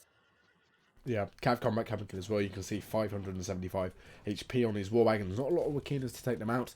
Bow riders not having cav combat on them at all. And really, I mean, you can look at the stats for the veteran Ulan as well. Nearly 50 attack there, 243 HP. So these units normally, which are just paper, actually aren't doing too badly now. Market's going to go down. That war going to go down in just a second. Although that raid was quite big, and there's going to be another raid here. Although actually a couple of Ulans do actually get onto that war chief to sort of stop them, and now Migo actually going even further forward, taking sort of the Sue's third or fourth gold mine there away from him, and Sue being forced to make these warriors which do absolutely nothing and is going to die very, very quickly. They are annoying, of course, but other than that, they're not doing a huge amount. Yeah, they're not. It looks like the dog soldiers over here do turn around and fight the Ulans, so they should be able to win that fight pretty handily. So small victory right there for Knusch, but the victory is unfortunately too small, I think, to alter the course of this game. Migo is in a really dominant position at this point, especially if he finds all these exposed villagers on the fire pit, which it looks like he just has. So that's going to be a sledgehammer blow right there. Although he needs to be careful with his war wagons. They're not in the greatest position. Dog soldiers do get on top of them, but he is pulling villagers in now. Again, he's got a number of his war wagons shooting units behind, which he doesn't want. Dog soldiers actually going down now. Those Ukinas are in a good position. Is there any Ulans coming in? There's some Ulans coming in, which are actually, unfortunately, AFK, just behind. Migo doing nicely, actually, not to attack these villagers en masse. And yeah, this game's over now. There's no coming back from this, I don't think. Yeah, we should see Knuschelbär tap out here momentarily. And there we are. The GG is called by the bear. Yep, Knuschelbär losing a game now, so it is 2-1. Still in Knuschelbär's favour, and you can see from the economy there, Knuschelbär was significantly behind sort of 4,000 resources, and that just equates to more units for Germany. Actually, not more units for Germany. Germany actually having less units, but actually trading significantly better. 106 to 95 units killed there, and you can see by the end, Migo had a lot more units left, and yeah, I mean, maybe this matchup is German favour, and maybe I was just wrong the whole time. I don't know. Well, I mean, there were definitely some times during this game that I felt that Sue really was in a wonderful position. So I don't know necessarily that assessment was wrong or right. But yeah, in the end, it looks like Migo was able to snatch a victory out of Knuschelbär, which is good for him and good for the Sears as well, because we will be one game further away from match point, if that makes sense. Yeah, we will be able to see Guatemala as well, assuming Migo wins one more game. I believe it is Yalu River, which, as a map, I think probably favours Migo. And Migo, being a player, as I said, likes to play a bit more like A's, if you will. And this map is pretty non-standard as a whole. I actually cast a game with Callan in the other day, where Callan shipped a fort, and it was against Trevor, or Comic K. And that fort sort of allowed him to win the game. And I know Migo likes shipping the fort himself, so you might see it end up seeing something like that coming out of it. Migo can play any civ but Germany as well. He will get counterpicked by Knuschelbär. There's Iroquois coming in, so no fort. But Iroquois is strong. You do get the early war hut, which can sort of take away from any early pressure on the water because of the siege attack it does against ships, and Knuschelbär to counterpick here. I wonder what he picks here on this map. I don't think that Knuschelbär is part of Team Fort, but he can't use Oh my god, I'm so bad at this. He won with Japan and he won with France. So those are the two civilizations that he will not have at his disposal for Yalu River. Japan especially is quite good on this map because you do start with 2 extra boats. I quite like the pick of Iroquois, actually, simply because Iroquois, when they can fast stage and they can get up with a small number of villagers, it allows you to be it allows you to pressure quite hard. And on this map, you actually start with 5 extra population. Not in regards to 5 extra villagers, but you start with 5 extra space for population. So you start with 6 out of 15 or whatever. So Iroquois can use their Travois for a stable if they wait into the Second Age, and not use it for a house, which might be viable actually on this map. You could leave it or go for a dock even, would probably be worthwhile as well, and especially with a wood start, you'd be able to go for a trading post very, very easily. So we'll have to wait and see what goes on there. I assume Migo won't go for a house early on, is basically what I'm saying. Someone's inviting me to join team, no thank you. But yeah, I mean, I think Iroquois is a strong pick on this map. Yeah, I never even considered the fact that you could skip the house with the Iroquois on the map due to the extra 5 pop you have. I haven't seen a ton of dock play on this map, like period. I've seen I've seen a dock being made, but nothing was actually made out of the dock or anything. So most of the players they will use like the fishing boats to like ferry over a few villagers now and then and get access to those resources up to the north part of the map, but no water fighting on this map as of yet. And I think it's just due to the structure of it. I mean, you can have a full-on land versus land situation on this map. And oh yeah, Knuschelbär thinking about his pick.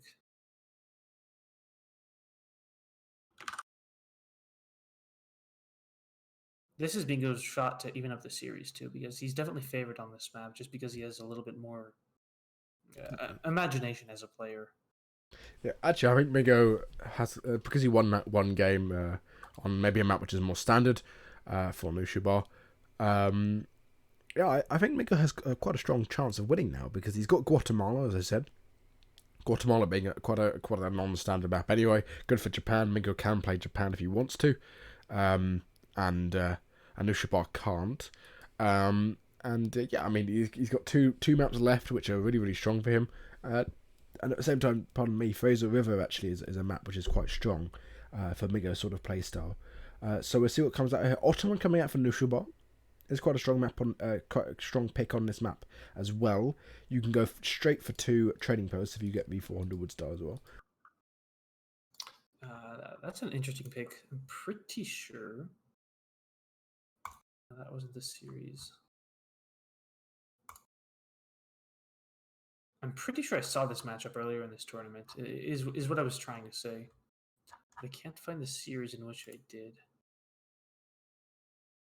Oh yeah, it was Daniel Ike versus Prince of Kabul. There was actually Ottoman versus Iroquois, and Prince did end up winning that game.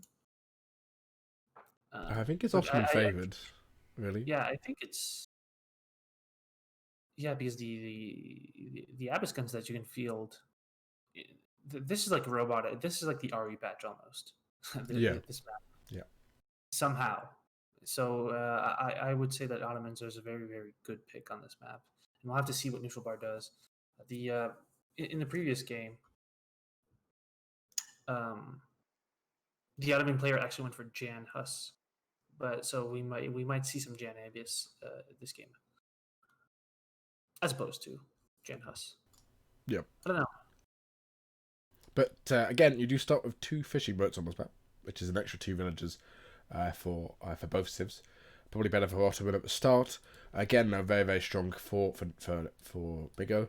Did start with a 400 wood start, so I would like to see Migo or Knuschelbär even go straight for the second TP down the bottom here, because obviously I think Migo now has to chop for his wood. Which he is actually doing. You do start with a decent amount of hunt around your base on this map in particular, but yeah, actually going through the house and the mosque, don't think that's the strongest thing you can do. I think the stronger thing you can do is go for a second trading post, but that's completely fine. But you can see it from the population statistics. It's now 25, 8 out of 25 instead of 8 out of 20 normally. So that house not being the greatest asset there for him early on. Yeah, you're right. The wood would have been better spent into extra XP generation. Plus, it's in the base of Migo. Like this is like half a town center away from it, so it becomes obnoxious for Migo to have to deal with. Migo going for a house as well. I'd like to see that. Yeah, and he's going for a house. I feel like these players somewhat haven't realised that you do have extra population. You do get a lot more food as it requires as well, and Ottoman, so you don't actually need it early on. You don't need the housing early on, and you can see the speed Ottoman's actually going to age up here. It's going to be absolutely ridiculous. Nearly on 600 food already, with effectively 9 villagers on food. Migo did go for a training post, as you said, which is quite nice early on for Iroquois. It is nice. 3 settlers now coming in. If we have a look at the decks, Ottoman's deck. Pretty standard deck with actually having schooners in there, as well as 2 galleys and a frigate, as well as improved warships.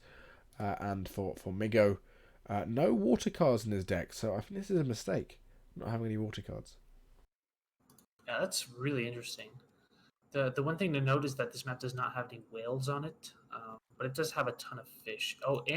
This is interesting. It looks like Migo has already started to ferry over some units. I didn't see what got in there.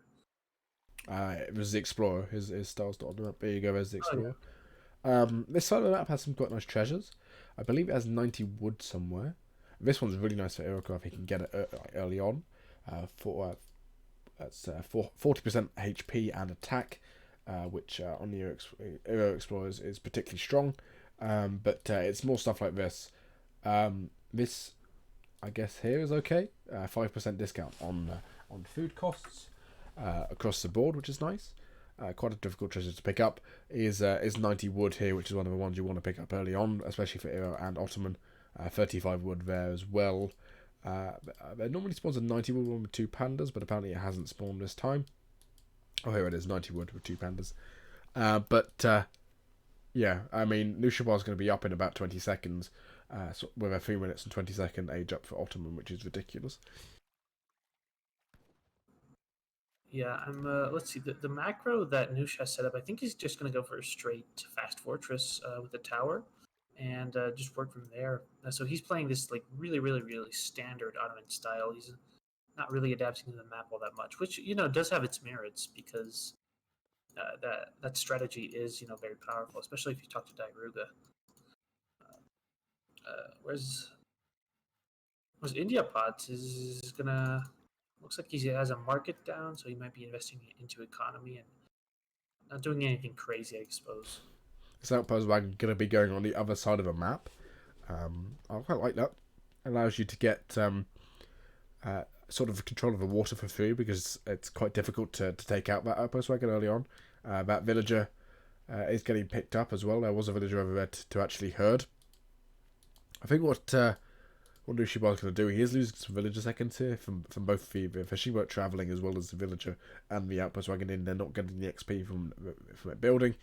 He's just going to go over here closer to Migo's base and actually put the outpost wagon right next to Migo's base. That's cheeky, that's for sure. It might get spotted by these fishing boats over here, though. We'll have to see whether or not he can make it discreet enough. Yeah, it looks like the outpost wagon does go down. And yeah, that villager. He could have just kept the villager over the other side, but I guess he's going to use it to build a barracks, I guess. And at the same time, Migo is going to age up. Obviously, I think Ottoman is probably going to go for the slow age here. Text being researched. The Admiral of the Ocean Sea, that's 400 wood and a caravel. I like that. I like the idea of going for that. But Migo is probably going to be aged up about the same time as Ottoman here, with a far superior eco, 23 to 17 villagers, with the added benefit of no 4 husks coming in early on. So the push from Knuschelbär is going to be weaker than it normally would be with no military shipment, not military shipment, the military age up, but because he's got that tower so close and he's also got the extra fishing boats, maybe Ottoman will have quite a distinctive push, and Migo actually not even aging yet, and it's a significant amount of coin behind. But there's the coin, the crates coming in. Yeah, I am looking at this and I'm wondering whether or not the Ottoman push is going to come in just too early for Migo to deal with, because he still hasn't aged up. He still hasn't clicked up. He will here in a few moments, but Ottoman is going to be up there very quickly. We do have that barracks going down, and we will start to see Janissary production out of that. And with the caravel, I guess he's going to be pushing this center part of the river, which is what you want to do, right? And then prevent, for example, the war chief from. Oh, too bad. Too late. He already came back over. Yeah. But just gaining control of this river is going to be good for him. Yeah, you get all the resources on the other side of the map. Would have liked to see the war hut actually go down closer to the coast, and sort of utilize that to actually to dominate in that regard. But that Sea Tiger, very very fast, 10 speed. Galley has a lot more speed than a caravel. Gonna go down in one shot, but that fishing boat, and in effect, the other side of the river is now blocked off. We do see a couple of Janissaries coming in to raid. They are going to get shot by the big boy 2.0 here from Migo. Takes down a lot of those to half HP. And one thing to note is the Ottoman Explorer could put down 2 town centres on the other side of the map and sort of dominate in that regard. And there'd be no way for Migo to get across because he hasn't got a shipment for any sea units. Yeah, no, you're right. So Janissary is coming out of the barracks. The 2 falconets are also on the way. So now the pressure is on Migo to deal with these falconets. And we do have some musket riders coming out of the shipment point, and 5 forest prowlers as well. Still not enough of an army, I think, to take a bite at the Ottoman one. The problem he has here is he has the galleon next to it. Oh, not the galleon, the galley next to it. And one thing that galley does do is it allows those falconets to get in them and in it and be protected. But these musket riders do particularly well against falconets compared to other dragoon type units. And you can see the damage going there. That galleon needs to be careful though.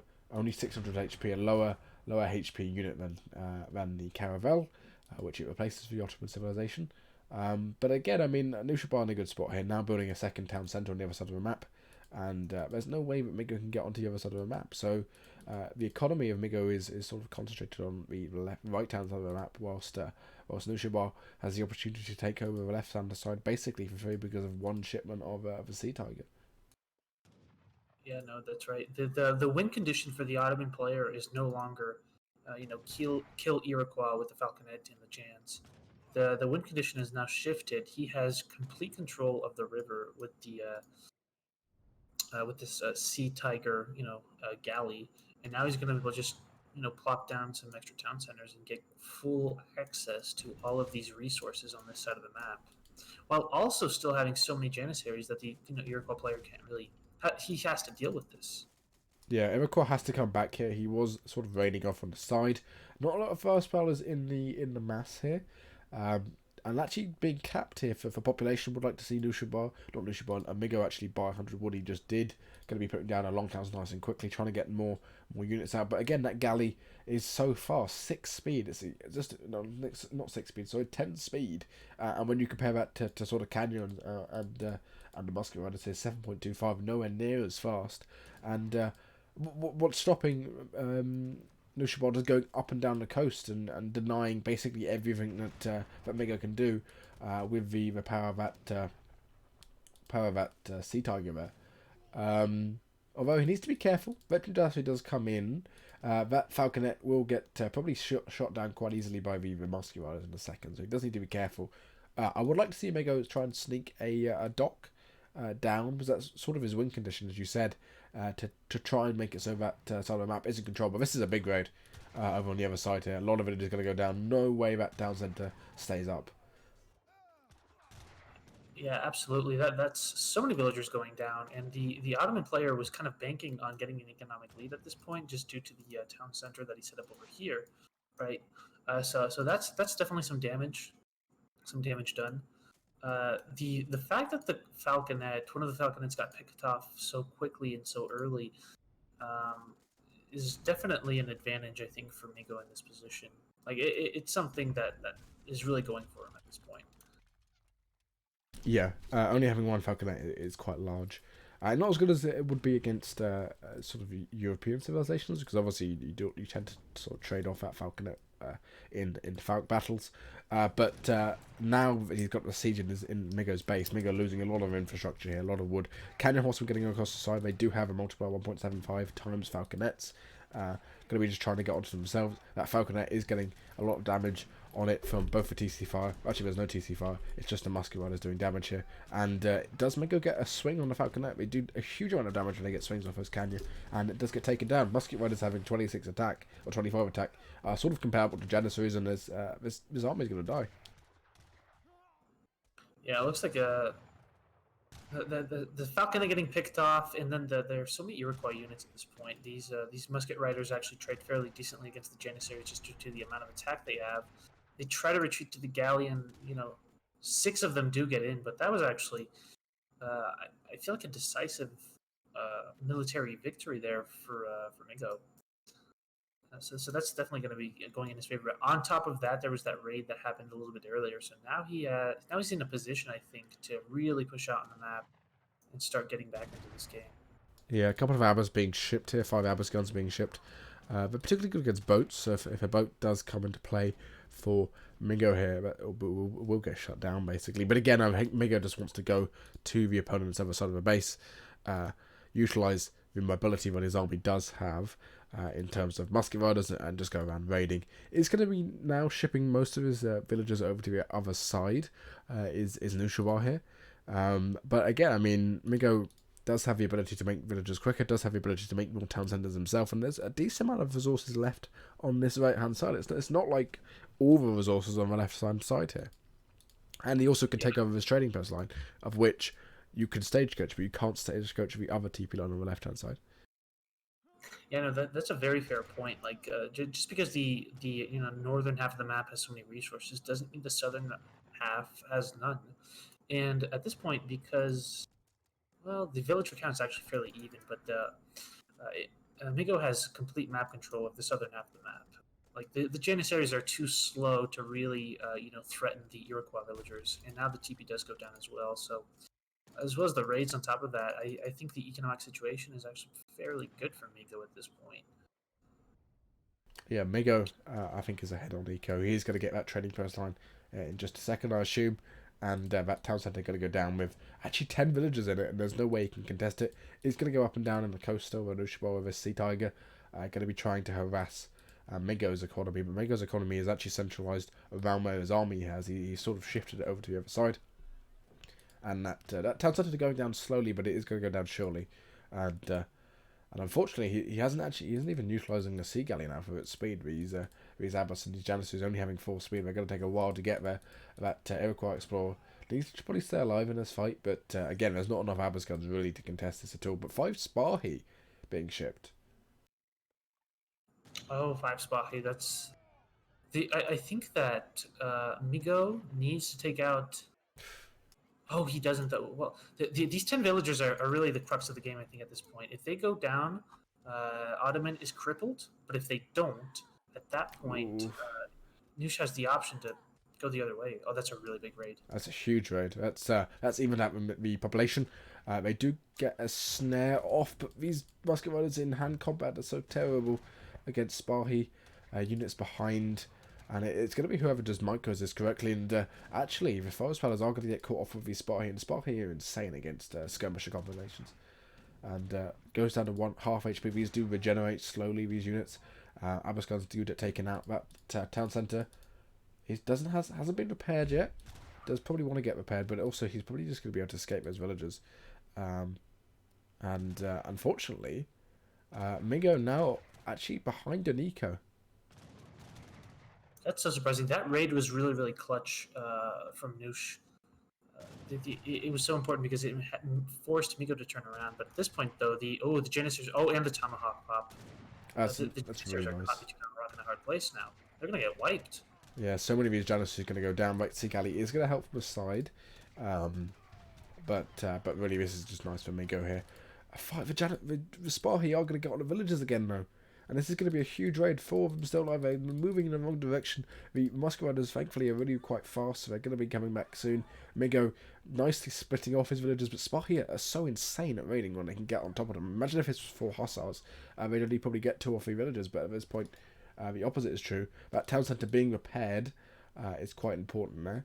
And Migo being sort of run ragged around the map, wants to get a torch off on that town centre in just a second, probably. He does. So it doesn't repair enough. It does stop when you actually are able to do that. And with the Tomahawks coming in, that's going to go down relatively quickly. But again, build a war hut, Migo. Build something to put your villagers back in. Otherwise, you're going to get harassed and end up losing the game because of these couple of Spahis, and now there's Janissaries even coming in, which is just going to be even more annoying. And all this time, there's not been any spirit medicine on these villagers. Yeah. Well, I'll tell you what, 10 villagers for the Ottoman player are going to go down, so the economic situation is going to even out once more. But the interesting thing is that at this point, okay, there we go. So the point I want to make is that despite, the economies being even, it's going to be 2 town centers with Ottoman with control of the river versus a single town center, even Ville count, and the Iroquois on the southern half of the map. And since Knuschelbär just shipped a frigate, he's actually going to have full control of the central part of the map. Yeah, I think the only way you really get onto the other side of the map now for Iroquois is you age up. You go into sort of a light cannon mass that Iroquois can get. Light cannons being particularly good against frigates. They do have 32 range, are effectively culverins, and they sort of shut down Ottoman actually as a whole. But that frigate just gives you so much map control. Really, 30 range attack, and now with 2 town centers down. I don't know what upgrade he's got on his villagers. He does have that's the millet system, so that's I think the first one. Maybe it's Abbasid market, but you can see the damage that frigate does. It's just ridiculous. And Iroquois has no counter to this unless he goes into the 4th age. but he's in.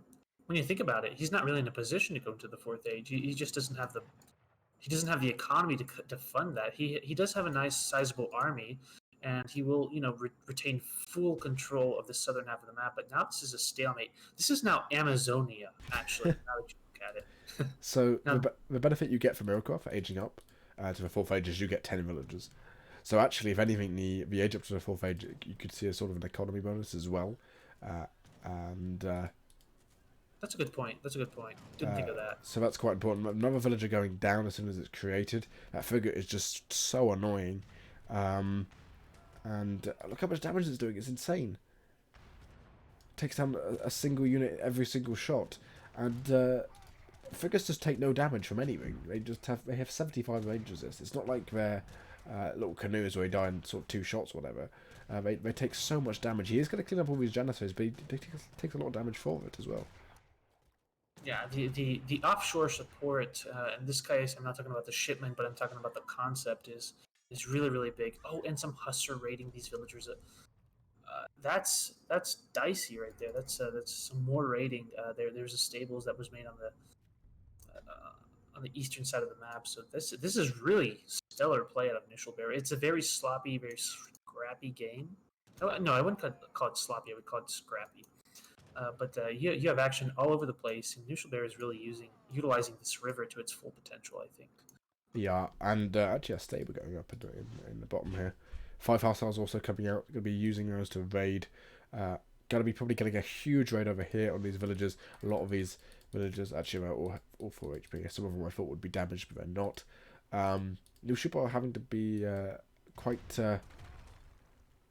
decisive on the land here of just massing a lot of units. And honestly, I think this game is over. This is an incredibly annoying game to play in the stance of in the stance of Migo, but not getting map control, not having any shipments in deck has hurt him quite significantly. Imagine if he had 3 privateers in the second age.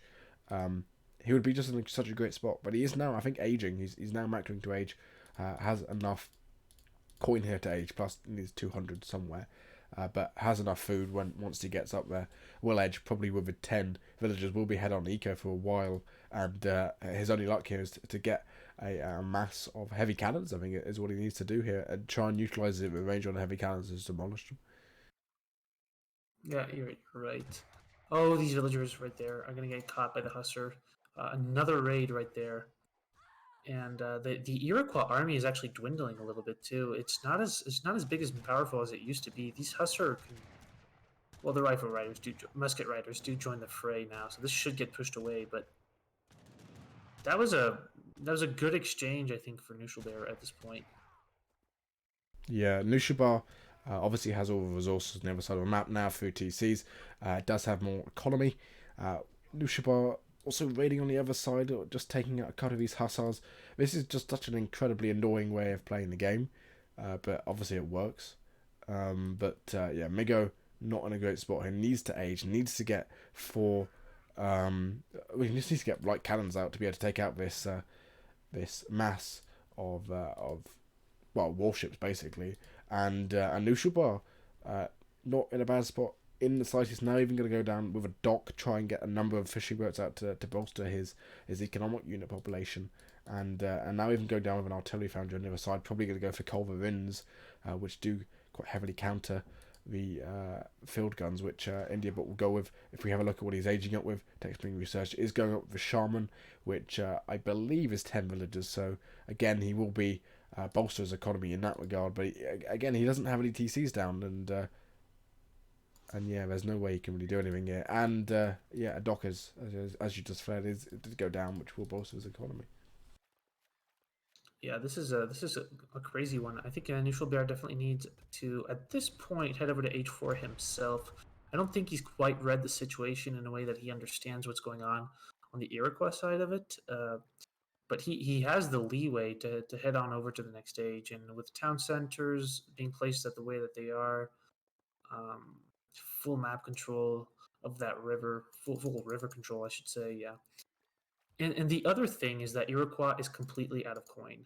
The remainder coin mine that he could eventually take is this one over here, but it's right next to this Ottoman outpost, so to speak.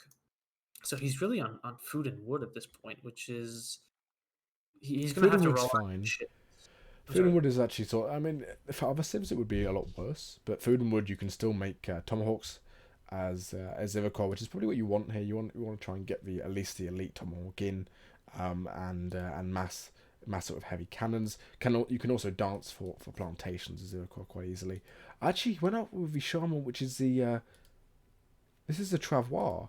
So he's going to try and get a load of war huts down, but I think what you do here is you wait for the light cannons to come in. That warhorse almost certainly not going to go up. Does go down with some plantations, so I quite like that. It gives you a lot of XP as well, these plantations, when they are built. That's going to give him a decent amount of XP, 80 XP, 120 XP, even when he ages up. But again, Knuschelbär in such a stellar position here, I think. And there's not a huge amount that IndieBot can do. He does probably ship.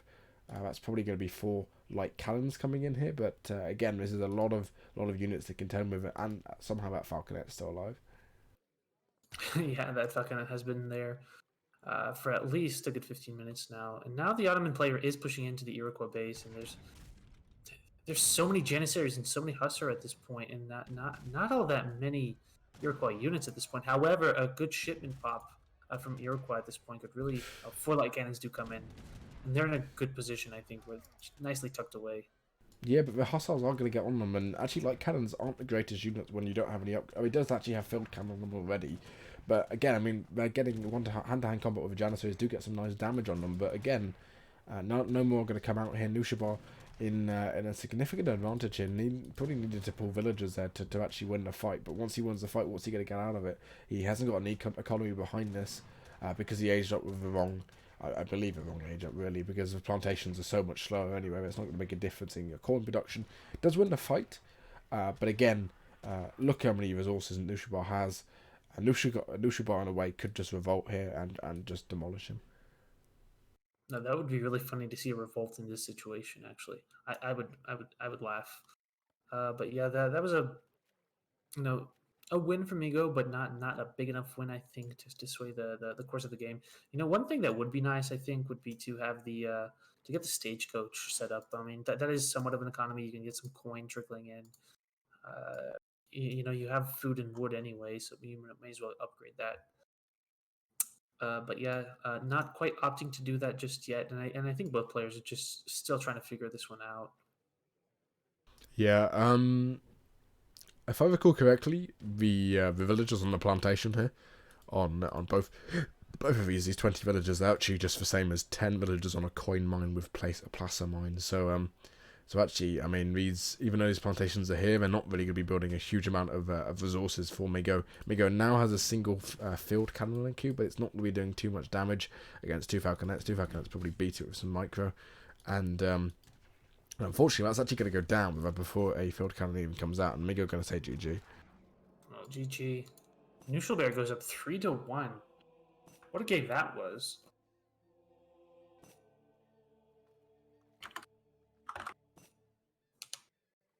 It it was really, really, really all over the place. It ended up with like a migration on the Ottoman side of it to the other side of the map, and I think that is the strategic decision that ended up winning Nush the game. But there was so much to say. There's so much to say about this game.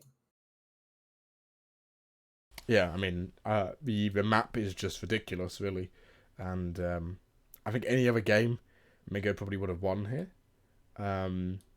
Although you can't say that because obviously Knuschelbär went out with a weird age up with the boat and the 400 wood, which isn't as good as normal. But really, I mean, this sort of map is the reason why Knuschelbär won this game. And Migo not having any warships in his deck. I mean, for any warships basically would be really good here. 3 privateers especially would be very, very good, and it's sort of unlucky for Migo not being able to sort of contest the other side of the map. Maybe there's a reason why we don't have this sort of map in a normal map pool. Yeah, but I know it's your tournament. You like having a bit of variety, which from time to time I think works well. Oh yeah, for sure. It's always fun to mix things up a little bit. Uh, I personally did enjoy this map. I don't think that Migo did, and I think that Nushalbar is still questioning himself, but is happy to take the win on that one. But yeah, that I don't know. That was really interesting, and I'd actually like to see Yalu River even more. Um, but I yes, don't, it is a non-standard map. Like, let's I, not lie to ourselves. I don't think it will come into the normal rotation for the majority of ESOC tournaments, but it is a good one to watch. Watching someone like Kinesi on it would be interesting to say the least, I think. But yeah, I mean, we're going to the next map. It is 3-1. So Knuschelbär only on the match point now, so he can win with this next game. But at the same time, Migo, as I said, if he wins the next game, it is Guatemala after this, which is another non-stand map, which might be better for Migo overall. And Migo also to counterpick. That is true. And it looks like this time we will go to another river map, which is going to be Fraser River on this point. One of the interesting things is that Ottoman, I think, is a civilization that does pretty well on this map, and that is outside of Knuschelbär's civ pool at this point. Yeah, so So Knuschelbär Sippo actually is running a bit more thin here. Can't play Japan, which actually Japan on this map is really, really strong. Can't play Japan, can't play Ottoman, and can't play France. France, yes. Yes, and Migo obviously can't play Germany, but that's the only civ he's restricted on. Germany being really strong in this map, so Knuschelbär might pick Germany. I think Russia's quite strong in this map as well. Although Russia is quite easily counterpicked on a TP map, so I don't think we'll be seeing that coming out. But we'll see what Knuschelbär picks out here. I think Knuschelbär as a player can play a lot of civs. Apparently he's quite good at Portugal as well. But yeah, he can play a lot of civs here. Iroquois being one of his strongest apparently, but just looking at the numbers on his cities here. Does have Dutch he can play as well. I know Knuschelbär does playing a lot of Dutch. But we'll have to wait and see what goes on here. Who picks what, and what India, what Migo counter picks. I'm pretty interested. There's a distinct lack of Portuguese being played right now. I feel like the civilization is completely almost forgotten. Uh, so yeah, there is that. I don't think we'll see that out of either player, but just something I felt like was worth pointing out as of right now. I think we'll see Spain out of India bot. By the way, I could be wrong. Spain. Well, it depends depends what's picked. If Knuschelbär picks Germany, you're not going to pick Spain into Germany because it's particularly bad. But I guess anything's possible to whatever they pick.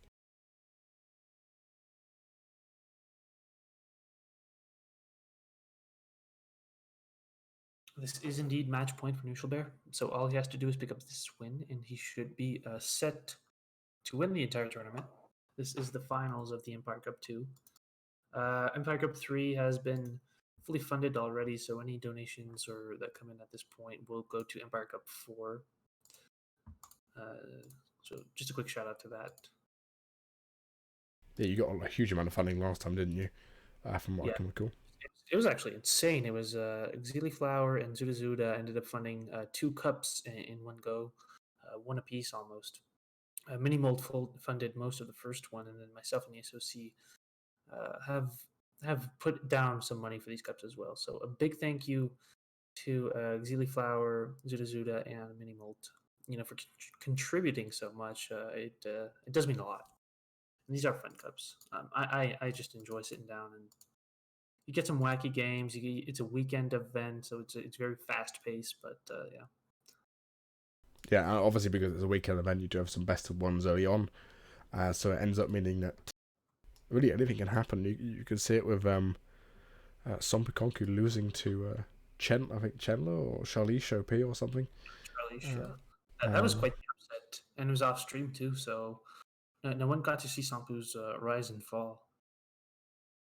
I think Sampu's going to come back for some other tournaments which are being hosted. I think from time to time, but Iroquois coming out for Knuschelbär.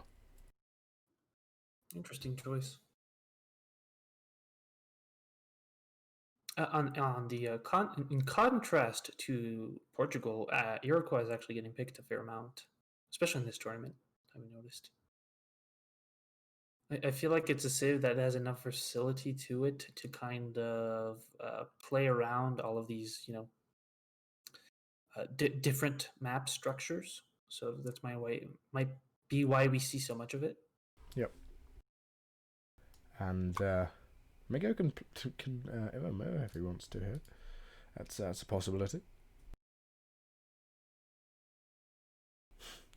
People are apparently talking about fast dops in the chat for some reason.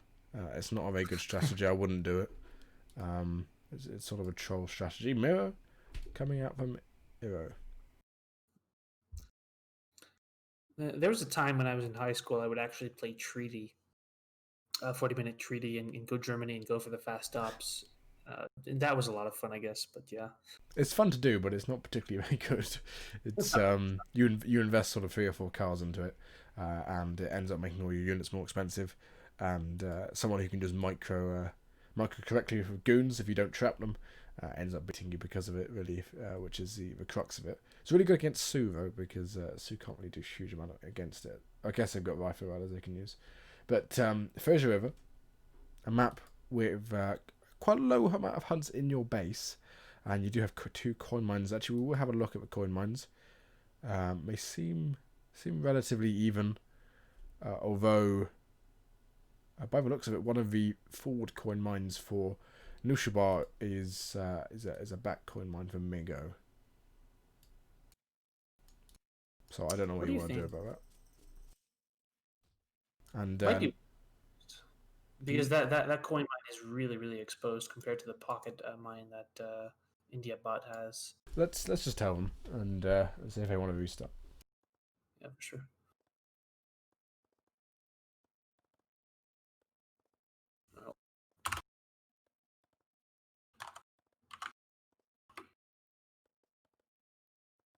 I have to wait and see what they say.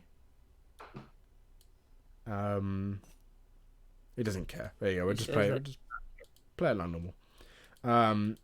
India bot, Mega, picking up 110 coin. I didn't see what the coin start was, but by the looks of it, they're chopping wood, so market going down for Aqua here. For Migo. Oh, I like this actually. He just picked up 110 coin, right? So he's gonna buy food, and he just got not buy food, buy wood, and he also picked up some coin as well, and gonna be chopping 50 more wood as well, and 2 more coin, and gonna get hunting dogs and a TP as Germany. Not as Germany, as Iroquois in age 1, which is incredible.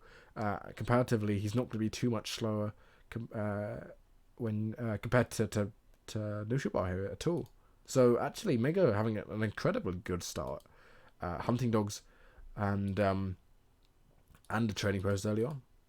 He does miss that pass just barely, but I mean, yeah, no, that is a very very good start for him. I'm sure he's going to be happy about that one. On top of the forward mine from Noosh, which actually shouldn't really matter all too much in an Iroquois mirror, especially if they play Colonial, just because of the wood food heavy units as opposed to the coin units, especially in the Colonial age. But yeah, if Miko is going to take this game, he's setting himself up pretty well right off the bat, I think. So that's pretty good for him. Yeah, exactly. We'll look at the treasures Knuschelbär has got himself. Knuschelbär getting 30 coin, 20 coin, as well as 50 food. So maybe Knuschelbär will be able to age up slightly quicker. You do see he's roughly 100, 150 food in front of Knuschelbär at this point. Is a bit of a contention here maybe for a nearly mature pup or something, or coyote pup. Although there's a lot of coyotes there butting up the pet cougars, 2 of them actually. Which will be taking quite a strong stance against this Iroquois Explorer, which doesn't get snared, but it is taking a lot of damage here, and one of those cougars is finally down. But that other cougar, the Buttercup one, or Buck, the tame wolf even, doesn't actually take bonus damage from the Explorer. So he does need to be careful here, Mego, but he isn't snared, which is the important part. Yeah. Well, that cougar is actually a converted guardian, though. It's not quite Buttercup. Oh, so no, but it's the Buck, the tame wolf is behind. Yeah, that Buck's the pet. Yeah. It's always kind of funny to analyze the difference between like the guardians and the pets, but yeah. Migo at this point, kind of on the back foot. He is losing HP. He should be able to get away and not lose his war chief, which I think is like the most important part of this point. And yeah, he did indeed. He's gonna click up about 20 seconds. after his opponent. I think it's worth it. You have a market up early. Brings in a villager to get a hit off. How much HP? 11 HP. That's going to go down. That's 90 XP going to be going to Noosh as well. 100 XP even. It's yeah. You have explorers which give 90 XP. Does take out the Wolfo with a little spear from his villager, but yeah, that's a really nice pickup from Noosh. But it is right next to Migo's base, so it's not huge. So yeah, Knuschelbär has to be happy with that. At the very least, equalizing the situation just a little bit by taking out the opposing war chief. And we'll now be picking up this Kiowa scout, so that's going to give him some extra line of sight on this map, which is definitely going to play, I think, a role in a mirror, especially. Just because everything is so tight and down to the wire, and the little things matter all that much more. With the scout is can tip the scale, you know. Yeah, the scout's actually really nice. It sort of allows you to see what your opponent ages up with, if a second age or sends the shipments. You can see the XP difference from that explorer. It does net Knuschelbär sort of a decent chunk of XP, sort of 100 XP ahead, which is means he doesn't have 2 shipments stacked there, and Knuschelbär is up slightly earlier. But again, the market being ever so slightly quicker there allowed Migo to get plus mines in early, and by the looks of it, Migo's going to be going up very, very early. He's got enough coin in his coffers there to age up. I think he's just going to go for a straight 5 villager age up here, sort of 5 villagers and not sending the crates maybe. But Knuschelbär at the same time, I think sent something a bit heavier than 5 villagers by the looks of his military unit population. I think he sent either the cannons or the hyenas or something like that. But does he send them forward? He doesn't send them forward, so. Does he have anything forward?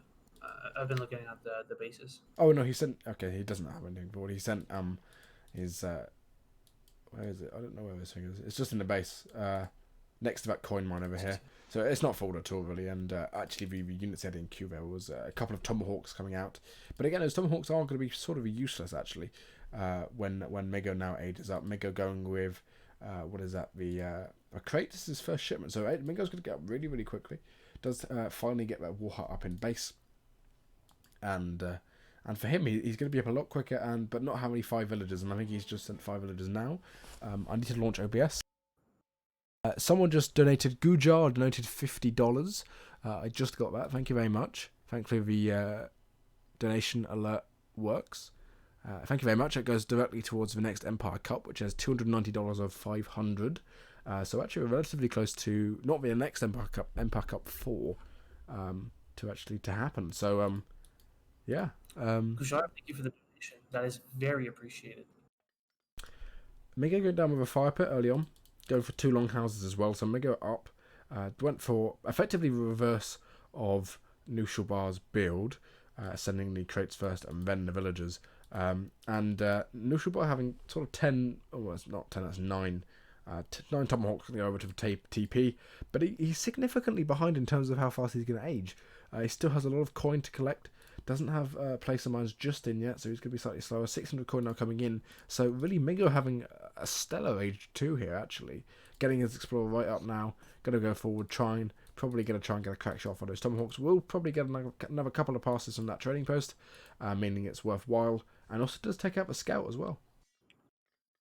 Yeah, I agree with you completely. The age 2 from Migo was fantastic. He's going to get up to the next stage. He's already up to the next stage. Nushi's not even has only just clicked up, but just due to the the value he got out of his H1, he was able to get a very good H2, and that translated into getting into Fortress that much faster. He's going to have a Fortress shipment on the table instead of a Colonial shipment that Nush had to spend on the 600 coin. It's really a fantastic position. The TP does go down for Migo, but I don't think that he overly cares about that. The TP already got so much experience that I'm really liking the position for Migo at this point. He's got a tempo advantage for sure. So your tempo advantage. There's going to be 5 Musket Riders now coming in, as well as 5 Forest Riders already being trained. Nice little wall coming down here for Knuschelbär. It's going to be putting down a second war hut actually, instead of anything else. is going to be standing around here and might get a settler here. Settler goes into the war hut nicely from Knuschelbär, but that wall isn't going to be doing too much. That explorer trying to run over to the forest palace but isn't able to. Doesn't have a lot of siege here, so that war hut is going to be quite difficult to take out. Going to go forward, try and get a crack shot off. Both actually doing the same thing. The forest palace going down to sort of 2 HP here. Going to be one shot from that war hut, and Migo not being able to use his cannon. Well, not cannon, but the area of effect ability from that war chief, and going off here, not really gaining anything from his tempo advantage actually. Yeah, and Knuschelbär played those last, I want to say like 30 seconds of the game like very, very well. He got his crack shot off, was able to, snipe a forest prowler or two, get the wall back up. So now we're not quite seeing Wakinas in walls, we're seeing forest prowlers in walls, which is the new meta, I think. Yeah, forest prowlers coming forward. Some tomahawks at the back, not overtly useful. Obviously, forest prowlers sort of dominate them. Doesn't have 8 forest prowlers in just yet. Would like to see it coming in soon, but they are actually equal in terms of forest prowler mass. Migo could send something a bit different. He could send something like sort of 6 Canyon or 5 Cuirassiers, and try and use that to add a tempo advantage, because there's no stable here. There's not going to be a huge amount of musket riders coming out. Oh, there's one right at the back, which had to be built with excess wood that Knuschelbär did have. But 6 Kanya, as I said, came out. He's the only colonial Kanya. Would like to see them upgraded at some point if Migo's going to mix them in, and actually Knuschelbär running low on resources in base. That forward coin mine having 2,000 coin, as well as the coin mine in his base having 700, but there's not a lot of hunt. And this is where the battle is going to sort of commence around this forward hunt of Knuschelbär, losing a musket rider, losing a tomahawk and a first prowler here as well. That's a tricky situation there for Knuschelbär. You do not want to be hemorrhaging units in this situation. You want to keep your units, conserve your units, and push out and get control of those resources, which Migo happens to be standing on top of at this point. So we're starting to see a small advantage creep up here for India bot, in my opinion. Not a big one, and not necessarily. Actually, there's so many forest prowlers from Knuschelbär. Now I look at it. Yeah, but not a lot of anti-cav here, and these Kenya haven't been upgraded yet. I'd again like to see them upgraded before you go into the fight. Musket riders are going down. Some villagers coming over the side, and what's on the way here? 5 forest prowlers. That's not going to matter too much. And all those Kenyans are down. Military unit population, 20 to 21 forest prowlers. Half of the forest prowlers aren't in the fight. Knuschelbär's explorer does go down, but at the same time, Migo's explorer goes down. They're sort of treading equally here, actually. And if actually there's only two musket riders left, if 6 Kanya pop, it's going to be game over. This is a really even amount of forest prowlers, but I think it's slowly going to trickle over to Knuschelbär. And the tricky thing is that this fight is taking place in Knuschelbär's space. The defender's advantage is going to be very significant once the forest prowlers pop. I think he only got 3 out, but not that matters. Knuschelbär does clean this up. And there's 6 Kanya, and this is the game over, and there's GG, and that's the series over. India bot calls it, and GG. It looks like Knuschelbär is the winner of Empire Cup 2.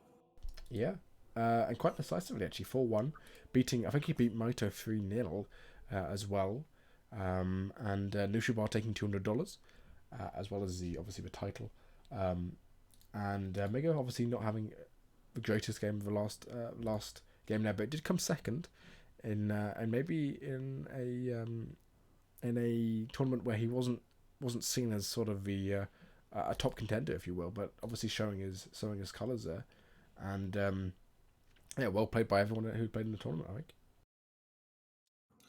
Truly. Migo's run was actually really, really good as well. He went through Prince, he went through Lucas, he beat Mongo 10 as well. But he had a very good run, and he came second, which was a fantastic result. But Knuschelbär, did really, really, really well. I think he only dropped 2 maps total, one to I Am Turk and then one to Migo. So just fantastic play out of Knuschelbär throughout this tournament. Very, very solid play. Yeah, exactly. I'll let you talk about your next tournament now, which is Empire Cup 3.